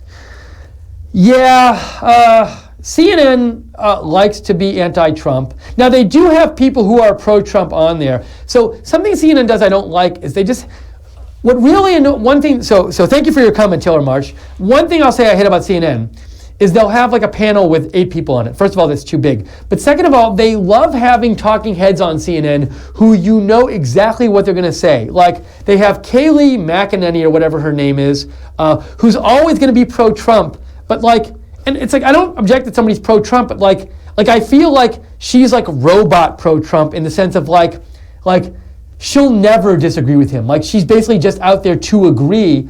And like I like people who I feel like they're sort of giving you really what they think and what's really going on the inside, and also like that they're independent and that they're willing to call somebody out. So I know a lot of you RSBN viewers, you're pro-Trump, but at the same time, you're independent thinkers and you're open. And we've heard from some of you tonight that if he does something that goes against what he promised, or if he does something that you don't think is keeping what the movement is all about, you're ready to come out against it. And that's not to say you ever will, and you might agree with everything he does, but I just think I like watching people who think independently, who even if they don't agree with one side, who are not always on one side, and I don't feel like they'll ever not be on that one side. And for example, on the other side, they love having people like Paul Begala. Paul Begala is like the director of a big Hillary super PAC.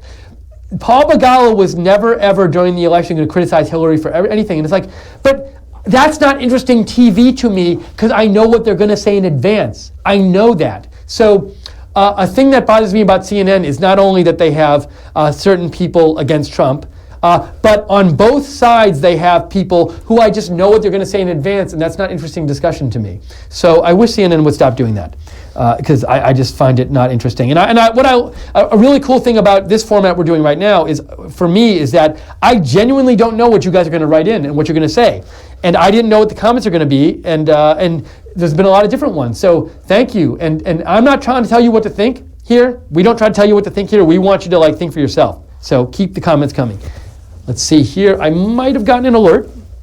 Let's see. We have an alert from Micah. Not an alert, a little shout out. Micah wants to give a shout out to Ophir, who gave $50. Thank you, Ophir. Much appreciated. And again, what Micah is referring to is our new fundraising campaign, which you can read about at gofundme.com/nextgenrsbn, gofundme.com/nextgenrsbn. And we have some more tweets to get to. Let's see. Hold on. We have tweets and we have emails.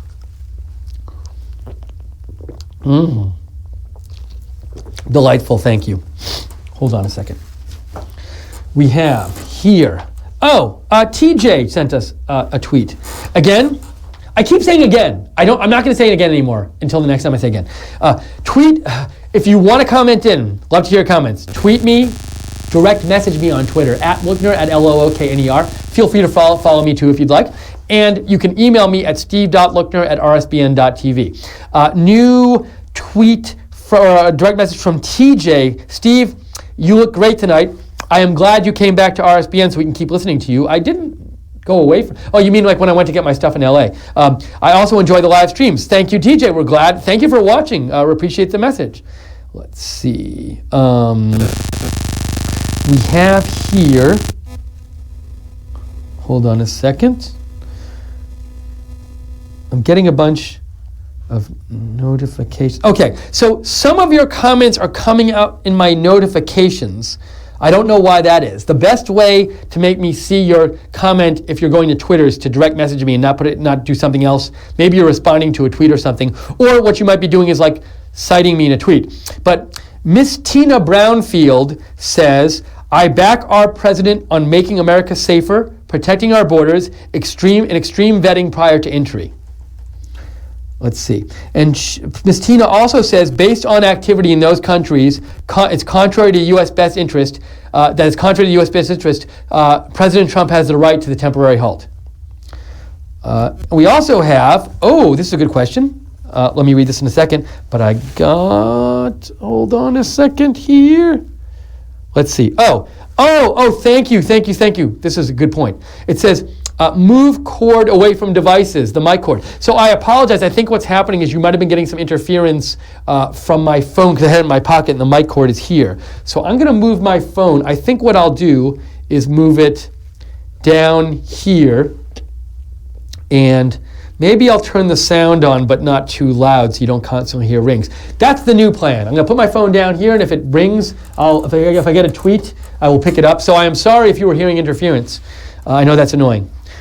Okay, so TXGuy08 writes in, are we expecting the White House to make a statement about the court decision tonight regarding the individuals held at the airport? So if you didn't hear, there were a bunch of individuals being held at airports today because basically they had their visas or green cards to come into the United States. They had been approved, but I guess what happened is they got on their flight, and while they were on their flight, the travel ban took effect, and the travel ban applied to them because, for example, they were from certain countries. So when they landed, even though they had a visa or green card, they couldn't be let in because the travel ban said you can't come in. So there were a bunch of these people who were being held at airports, and a federal judge said tonight that we cannot, for now, America cannot send those people back to their home countries. The judge didn't say to let those people in. The judge didn't say anything about the rest of the order. Left it all alone, but the judge said that these people who are being held at airports cannot be sent back to their home countries. And TXGuy08 wanted to know if there's going to be a White House statement about this. I do not know. If there is a statement, feel free to message me about it like you did last time with the breaking news, and I'll be happy to look it up here. It's tough for me to follow what's going on up to date and read your comments, so I'm happy to have you guys write in and tell me what's going on. So thank you, TXGuy08. We have here some other comments here. Let's see. Deplorable German. Deplorable German, do you know Herman's a German? You guys should maybe meet up if you don't know each other. Deplorable German says, you do an awesome job and I watch every day RSBN for new news about Trump and U.S. politics. Thank you for watching. Let's see. We have... Helga Baumgardner. Helga, thank you for the comment. Helga says, the judge should follow the president's order. So I guess, Helga, you mean the judge should not have issued that stay. That's from Helga. Thanks for the comment. We have, Josh says, so I'm not going to fully answer this question because it's off topic. It's an interesting question. Josh says, and this is to give you to tell you who Josh is, it's at Josh Wallace 742, just to distinguish from other Joshes. What are my thoughts on InfoWars?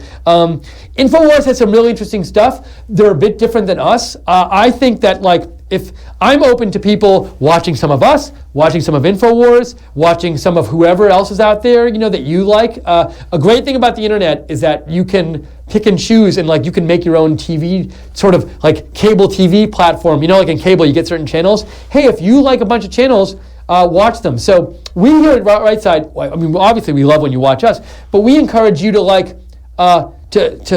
to like look at all kinds of voices and get different points of view. And certainly I will say, like, one thing I appreciate about InfoWars is like they've been really good about like being on the air all the time. I remember during the election season, like you could just turn them on at really odd hours. And it's something that sort of, I like when we do things at odd hours, personally, but I always enjoy that you could turn on InfoWars at odd hours and they would be programming on. And especially when they do live stuff. I guess they did like a 30-hour straight inauguration coverage. And once in a while, we've done a thing you might have seen where I know Liz and I from the inauguration, we did like a couple really late night live streams. And this is like a Saturday night, so I like the odd hours stuff. But yeah, like they do some neat stuff over there. And feel free to explore. There's so much stuff out there. So I would encourage you to. Thanks for the question. We have... so Paul Clark said he's sorry that he gave his off-topic question. He had a thought about the topic at hand, and he said, on the topic of the Muslim ban, wish we had adopted that here in England, as my own town has 5 mosques and only 1 Catholic church. Thank you for the comment, Paul. We have another, Trexident. Trexident says, Steve, love the show. I believe a nation can be diverse in race, but not in ideology. I think today, U.S. is more diverse ideologically than ever before. Is the ban more about stopping terror or halting the influx of a perceived radical ideology? Well, I think if you read, you can go online and find the full text of the ban. And one thing the full text of the ban says is like, it talks about how the vetting needs to improve. And according to the executive order, the ban, the executive order says we should be only letting people in this country that support this country and like believe in the Constitution. So in a way, the executive order says we should only be letting in people in this country that subscribe to a certain ideology. If you use the word ideology kind of loosely, as just like a certain set of beliefs. So, but when the executive order says this, it's not just saying, hey, we should only let the people in the country with a certain ideology. And that's it. What it's saying is, the reason it's saying we should do that is because it's saying it wants to prevent terrorism. So the executive order suggests that it believes that there is a connection between people with certain ideology. According to the executive order, the implication is that if we let people in who don't share a certain ideology, like a certain American way of thinking in respect for the Constitution and stuff, that will lead to more terrorism. So I don't think the executive order is designed to keep America a single ideology just for the sake of it.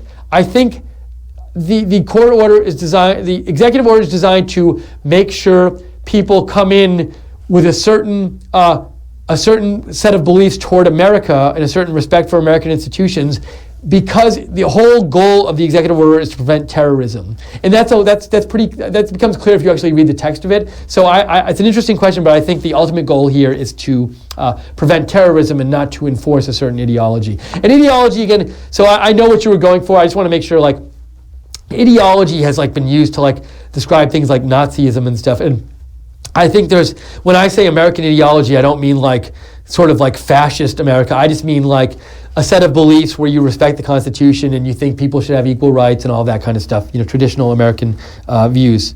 Okay, so let's see here if we have more questions. And I should point out again, if you want to write us here, at Lookner, which is, if you want to write a comment in, have me read it, you can go to @Lookner, my Twitter account, and direct message me at LOOKNER, and steve.lookner@rsbn.tv is my email, and you can write there. Okay, so we've been on for a while. I'm willing to go a little longer if you guys want me to go a little longer. I might need to take like a 1 or 2 minute break to do a certain something. I might need to take it. So, if you're cool and you want me to keep going, I think I'll need to take like one of those 1 or 2 minute breaks in a second or soon, just so I can be freshened up. But please either say it in the chat room, so Micah can text me if he's still there. If he's not, that's fine. Or just message me. Hey, message me. Do you want to keep going for a little while longer? Maybe you're like, this has been great so far, but I'm ready to like move on with my evening. And as long as you're doing this show, I won't be able to move on with my evening. So could you stop now? Or maybe you're like, hey, it's getting late night. Let's do this a little longer. Let me know. Let's see if anyone has sent me a message yet about whether, and I know there's a little delay on the messages. So I'm going to see if anyone sent a message about whether they want us to keep going for a little while longer. Let's see. And if you want to message me, direct message me at Lookner or email me at steve.lookner@rsbn.tv. And in the meantime, I'm getting a, let's see what happened. What is the consensus here? So Micah says take a break, but I'm interpreting that, Micah, as take a break and come back. Because I'm guessing if people wanted to stop this, they would just say stop. Oh, okay. So Micah says, Micah seems to be saying, yeah, take a break and keep going. So what I'm going to do, here's what we're going to do. This is going to end up being a three-act structure. We've done Acts 1 and Act 2. I'm going to take a very, very short break, very short. I'm going to run out. I'm going to do something. I kind of want to eat, but I'm not going to eat yet because I kind of want to I don't want to mess up all my clothes, but also I don't want to take too much time. I want to go out, take a quick break, come back here, and then we'll have the exciting conclusive act of this first time interactive chat on RSBN, and our chat's about Trump's executive order that came out with his travel bans in it. And we're going to hear more of your comments when I come back. And please send your comments in. And this is it's going to be your last chance when I come back. Let's see here. Let's see. And also, Micah says, see, I got to drink a little more. We need $45 to meet our goal for today at our fundraising campaign, which you can find at gofundme.com/nextgenrsbn. And wow, John just gave $200. Thank you so much, John. And Early gave $25. And any amount, we're so happy. It's really nice of you. Daryl did something or other. What did Daryl do, Micah? Let's see. Oh, everybody's now in suspense. What did Daryl do? Oh, Time just gave $5. Thank you so much. Tim. I thought there was somebody named Time. Tim. Tim's a fine name. It's no Time. Wow. Celebrities, they give all their kids funky names. I've never heard of one celebrity who named their kid Time. It seems like some celebrity should have done that by now. Daryl, not Early. Oh, Early. I said Early. Oh, let me correct this. Hold on, Micah. Hold on. I said Early. Daryl gave $25. Okay, so thank you for all the people who've given. That's really cool of you. Now, I am going to take a really, really super fast break. Let's see. So Webster, I didn't know you were modding. So Webster says, do whatever you want. I'll still be here modding. Thank you, Webster. Yeah, I think I'm going to take a break in a second. John Stanton says, this is very exciting. Thank you, John, for donating. That's so cool of you. But I think... I can't tell, is John saying this is exciting, will Steve take a break or not? Which maybe is the case. All right, I'm not leaving. I'm running out for 2 minutes, going to take a little break and come right back. And just so you know, we will in the future, this was unplanned tonight. Again, I'm the only one in the office. I think it's kind of spooky with me being the only one here. I've been hearing some loud noises outside. If you don't come back, the ghost got me. If I don't come back, the ghost got me. But we'll figure something out where we can put a sign up when somebody takes a break. If we're doing this kind of format and I or somebody else is here and we take a break, we'll put a sign up that says break, be right back. And again, I have a pad of paper, but it won't work. So let me do that. Maybe I'll even remember to turn the air conditioning on. So stick around for a couple minutes. I'm going to run out. I'm going to come right back, and we're going to do exciting Act 3 of late night, Saturday night, viewer chat, interactive chat about the Trump executive order. I'll be right back. Oh, let me take the mic off so I don't break it when I run away. Hold on. All right, be right back. Stick around.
I'm back.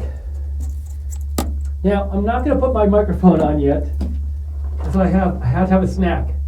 I'm dying of hunger. Can I see this? Is it showing? So, the only food I could find in the office is a box of shredded wheat I stored here for, don't ask me the reasons, it's a whole complex story. I keep meaning to buy some edible things, like, besides, it's more easily edible than shredded wheat. But I'm going to take 20 seconds and eat a handful of shredded wheat, spoon size, because I'm dying of hunger and I might collapse on the set. But I will put the microphone on the side, and you can watch me. I don't want to make you watch me eat, so I'll like sort of turn around as I eat. But I don't want to disappear, because then people will think I'm gone. So this is certainly not mainstream media. I apologize, but I really am dying of hunger, and this will like keep me going through Act 3. So hold on one second. It's a whole new world, guys.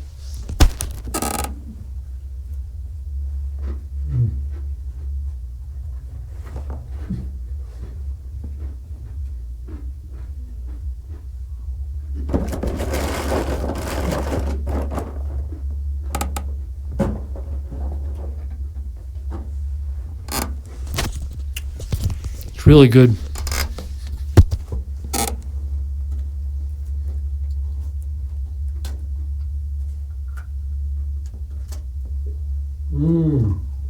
Yum.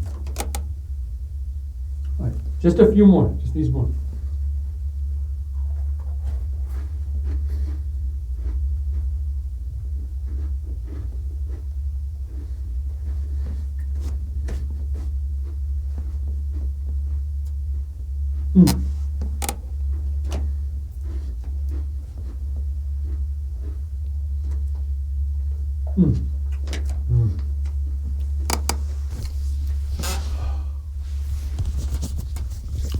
Okay, that might have been the point at which everybody got mad at me.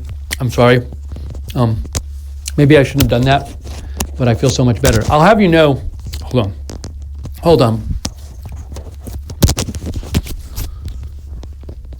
Because I haven't eaten, my motor skills have taken a big hit. Look at this. Okay, we're back. That might have been the worst part of my professional career, making you watch me eat, but I did it for you. Believe me, part of the problem is I kind of want to eat the whole rest of that box, but I'm not going to. So I think that will keep me alive for the next few minutes. But I forgot to turn the air conditioning on. Great.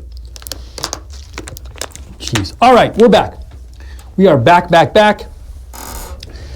Welcome. Oh my gosh. Welcome back. So, as you can tell, I think we're on hour 3 of this. Things are a little more loose in hour 3. It's the live interactive chat about the Trump executive order involving the travel bans. Live interactive chat. And we're taking your comments. We're reading your comments. We're talking about your comments. And if you want to make a comment, just write me at Lookner on Twitter, at Lookner, Lookner, direct message me on Twitter, and I'll get it. Or you can email me at steve.lookner@rsbn.tv. And hold on. It got a little hotter in here. I think because I ate. Maybe because I ate. Does your body get hotter when you eat? Is that possible? Hold on a second. So, I think because I shut the door. I'm really not going away. I'm just opening the door. Watch this. Watch how fast this is. You see?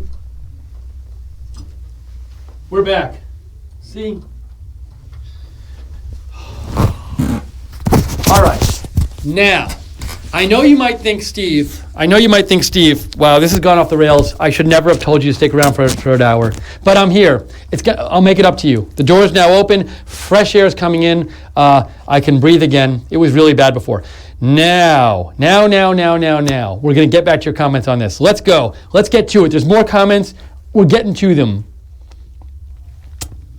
Teresa Mycia writes, Teresa says, stay. Only realized you were live 3 minutes ago. Question, does InfoWars know about your videos inauguration day from hotel window? If not, maybe Joe S. from our company can contact our do there. I think they're unique and informative. So this is not on topic, but I'll address it quickly. So thank you for writing in, Teresa. So we did, there was this controversy about, if you remember, about the attendance, how many people attended Trump's inauguration versus Obama's inaugurations. And we went out and shot some video on Inauguration Day, and some of our video had like we could see lots of long lines of people waiting to get into the inauguration ceremony, and the line was moving so painfully slow and really not moving at all for like long periods of time. And we interviewed people in the lines, and then one of the people we interviewed from the lines texted us the next day or tweeted us that like he hadn't even gotten in, and so we interviewed him on another video. So if you want to, you can go back and watch those videos. I think one of them is called like the Inauguration Day Live from the Streets. That's the first one.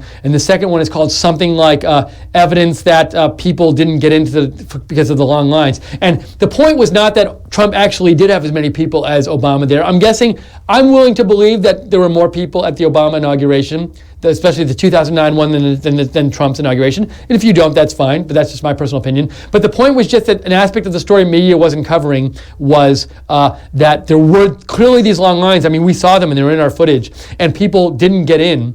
And we thought it should be covered a little more.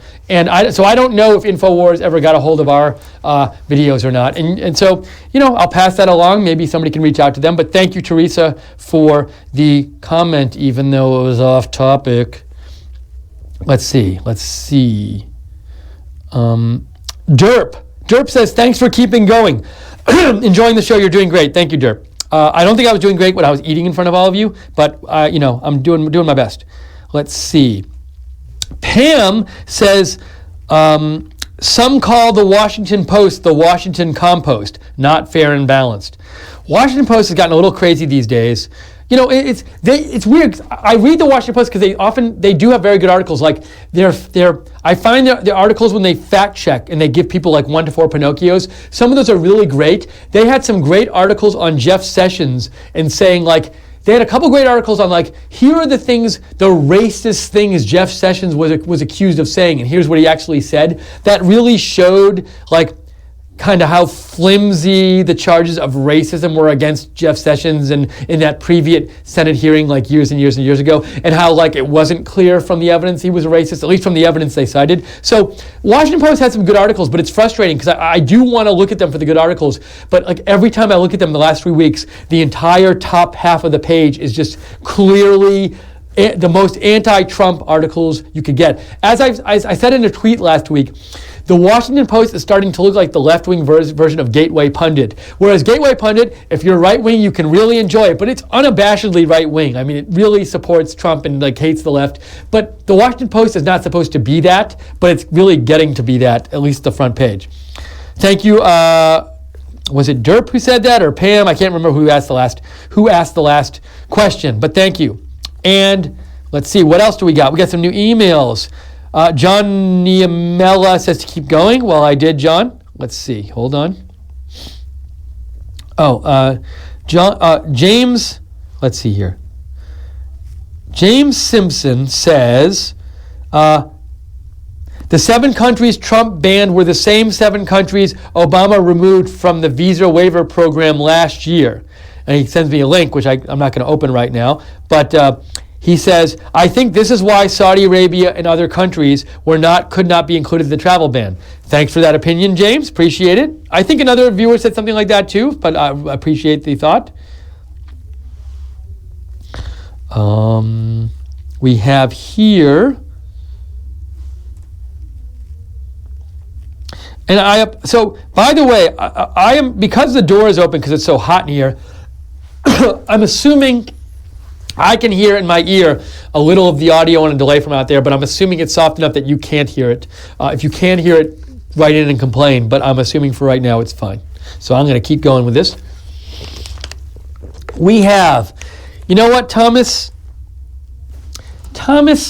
I was in a good mood tonight, and I was going to ask your question, Thomas Schroeder, but it's not really on topic. Like it's sort of a trick question where it sort of seems to be on topic, but then it's really not on topic. So no, I'm not going to read it. Sorry, Thomas. In case people know, we have this running thing with Thomas and me where Thomas writes in and I don't read his stuff. So it's only fun if I keep going. But everybody else's I will read. As long as you're not Thomas Schroeder, I will read your comment if I see it. Let's go. Oh, and I should remind you, if you want to write in, if you want to make a comment, if you want to be heard tonight, direct message me on Twitter at Lookner, at Lookner. Or you can email me at steve.lookner@rsbn.tv. Let's see. And we're trying, and I see once in a while I see some comments that aren't on the topic, so I'm trying to stick to comments on the topic. The comments not on topic are very interesting, but we could go into there's so much stuff to talk about, what's going on, we might never end up getting back to our topic. So I'm trying to trying to keep this on the straight road of our topic. Let's see here. So we have some more. I'm looking for my notification because sometimes they slip. So Miss Tree nicely, I see that she retweeted the address, the link to this chat. So thank you, Miss Tree. Here, what else do we got? Eric Bascom IV says, Steve, are you aware a New York federal judge just blocked part of Donald Trump's ban? Yes, I am aware of it. And if you go back in this video, probably like an hour, we talked about it, but I appreciate the heads up. Love it, you giving me heads ups. We have a comment from Norway, gives another comment. So Norway, this isn't really on topic, is it? I think people wanted to go on to, let's see here. Hold on, I got an update. Let's see. Okay, so thank you. Yes, so I think now that people, I was just going to say, people are going a little off topic here. That to me is a sign that we might have reached the fruition of this chat. That's the sort of natural, every video has a natural life. And this, I think, is the natural ending of this chat. Because, people got to say what they wanted to say. We gave you a chance and you said it. And there will be more of this stuff. There'll be more of this stuff coming up. So, let's summarize. We came in here tonight. We came in on a Saturday night. There was a very big story about Trump's executive order concerning the travel bans. We discussed it as a group. We heard each other's comments. We listened to each other. We blew our noses and we ate some checks on camera. Not checks, we ate some shredded wheat on camera. And hold on, I just got a tweet. I have to read my tweets. I have to read them and just make sure. Oh, yes. Oh, and Micah wanted to make a last shout out about the fundraising campaign we're doing, that Norway gave $65. The thing is this 65 like Norwegian dollars, which Micah might be like 2.5 cents in America? I don't know. So I have to have it clarified. Although, even if you gave Norway 65 Norwegian dollars, which is 2.5 cents in America, every little bit helps. So thank you. So you still get a shout out.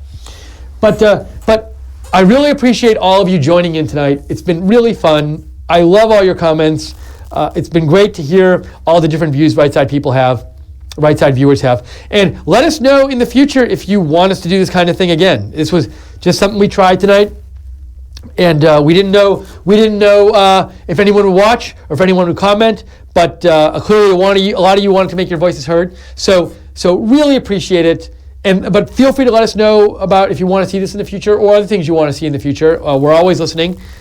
You can email us, I believe, at feedback@rsbn.tv. You can follow us on Twitter at RSBN Network, at RSB Network.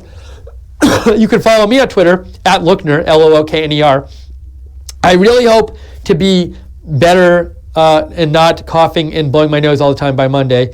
And it's going to be a really big week at RSBN coming up. We have the Cernovich show that might be starting this week. It's so late, I'm not going to check the details, but we're so excited to have Mike Cernovich doing a show for us. Tomorrow, I think there's going to be a big announcement about a new person who's going to do a new show for us, for our network, that we're really super excited about. So stay tuned for that. And just in general, we hope you keep watching RSBN. We do it all for you. I'm going to sign off with the last story. I'm going to tell you a last story to sign off. Today I was in Opelika, and which is right next to Auburn, and I went to a local barbecue place which was quite good, and I can't remember the name of it. I would say it, but I can't remember. But it's a real local place, kind of hidden, sort of past the train tracks, literally. And I was in there, and I was eating my food, and I was finishing up, and I picked up my tray, and a guy came up to me, like probably looked around 50, I think, and he was a mailman. He was wearing a mailman's uniform, and he just pointed at me and he said, by the way, I don't know where this mailman was from, so I'm not revealing any private information. This could have been someone who's not a mailman or a mailman from one of numerous cities and stuff like that. But what this person came up to me, he's a mailman, he just came up to me and he said, like, Right Side Broadcasting, I watch you guys. And I thought that was so cool, not like somebody recognized me. And by the way, when he said it, I looked down because I thought I had my Right Side stuff on and I didn't. I was like, but what I loved about that was, like, this guy was like a hardworking guy. His time is valuable. He's a mailman, and he goes home and he spends some of his small free time. I'm assuming he's working, so I assume he doesn't have that much free time. This guy spends some of his time watching us, and it's a guy, I presume, and it's like, I feel like this is not like somebody coming up to us who's like one of these super hit people or anything like that. Like, I feel like there's a certain audience who watches Right Side that's not getting what they want at other places. And we feel so good to provide that audience with something different. And maybe I'm wrong, maybe this guy watches like every single channel on TV, but I genuinely got the sense that, like, this guy liked us because we were different than what was out there. And I really appreciated him saying that he watched us. And I really appreciated that it wasn't this wasn't like your typical, this is not like necessarily the demographic everybody goes for, but we love all of our viewers, and we also feel like our viewers are, real people. And this was somebody like in Alabama. We weren't in New York, and we weren't in LA, and it wasn't like some influential person who was saying they like us. This, as far as I was aware, was just like a normal guy, nice guy, who was a mailman, who was in Alabama, and like just watched our show. And that's awesome. I love that like, I don't want to say like regular people or average people, because I think, that sounds like it's bad, but it's like, it's good. It's like, I just mean like everyday Americans. How about that? We want to be here for you, and we're not doing something to please the critics, and we're not doing something to like please the pretty people or whatever, or the influencers. We're just doing this for regular people. We're regular people, and we're doing this for regular people. We're real people, and we're doing it for real people. And so that meant a lot when that guy came up and said that to me, and so it was really cool. So, anyways, thank you for watching. You make this network. We do it for you. We wouldn't be here without you. Thanks so much for doing this chat. This chat wouldn't have happened without you, and really appreciate it. And keep on watching, and we'll be doing lots of stuff for you. Thanks for bearing with all of my coughing and my blowing my nose and my eating and stuff like that. And have a great night. So I'm going to go outside. Unfortunately, I have to go out now and end this right now manually. So I'm going to say goodbye, and then I'm going to run out and I'm going to stop it. So bye. Thanks for watching. I'm going to stop this now.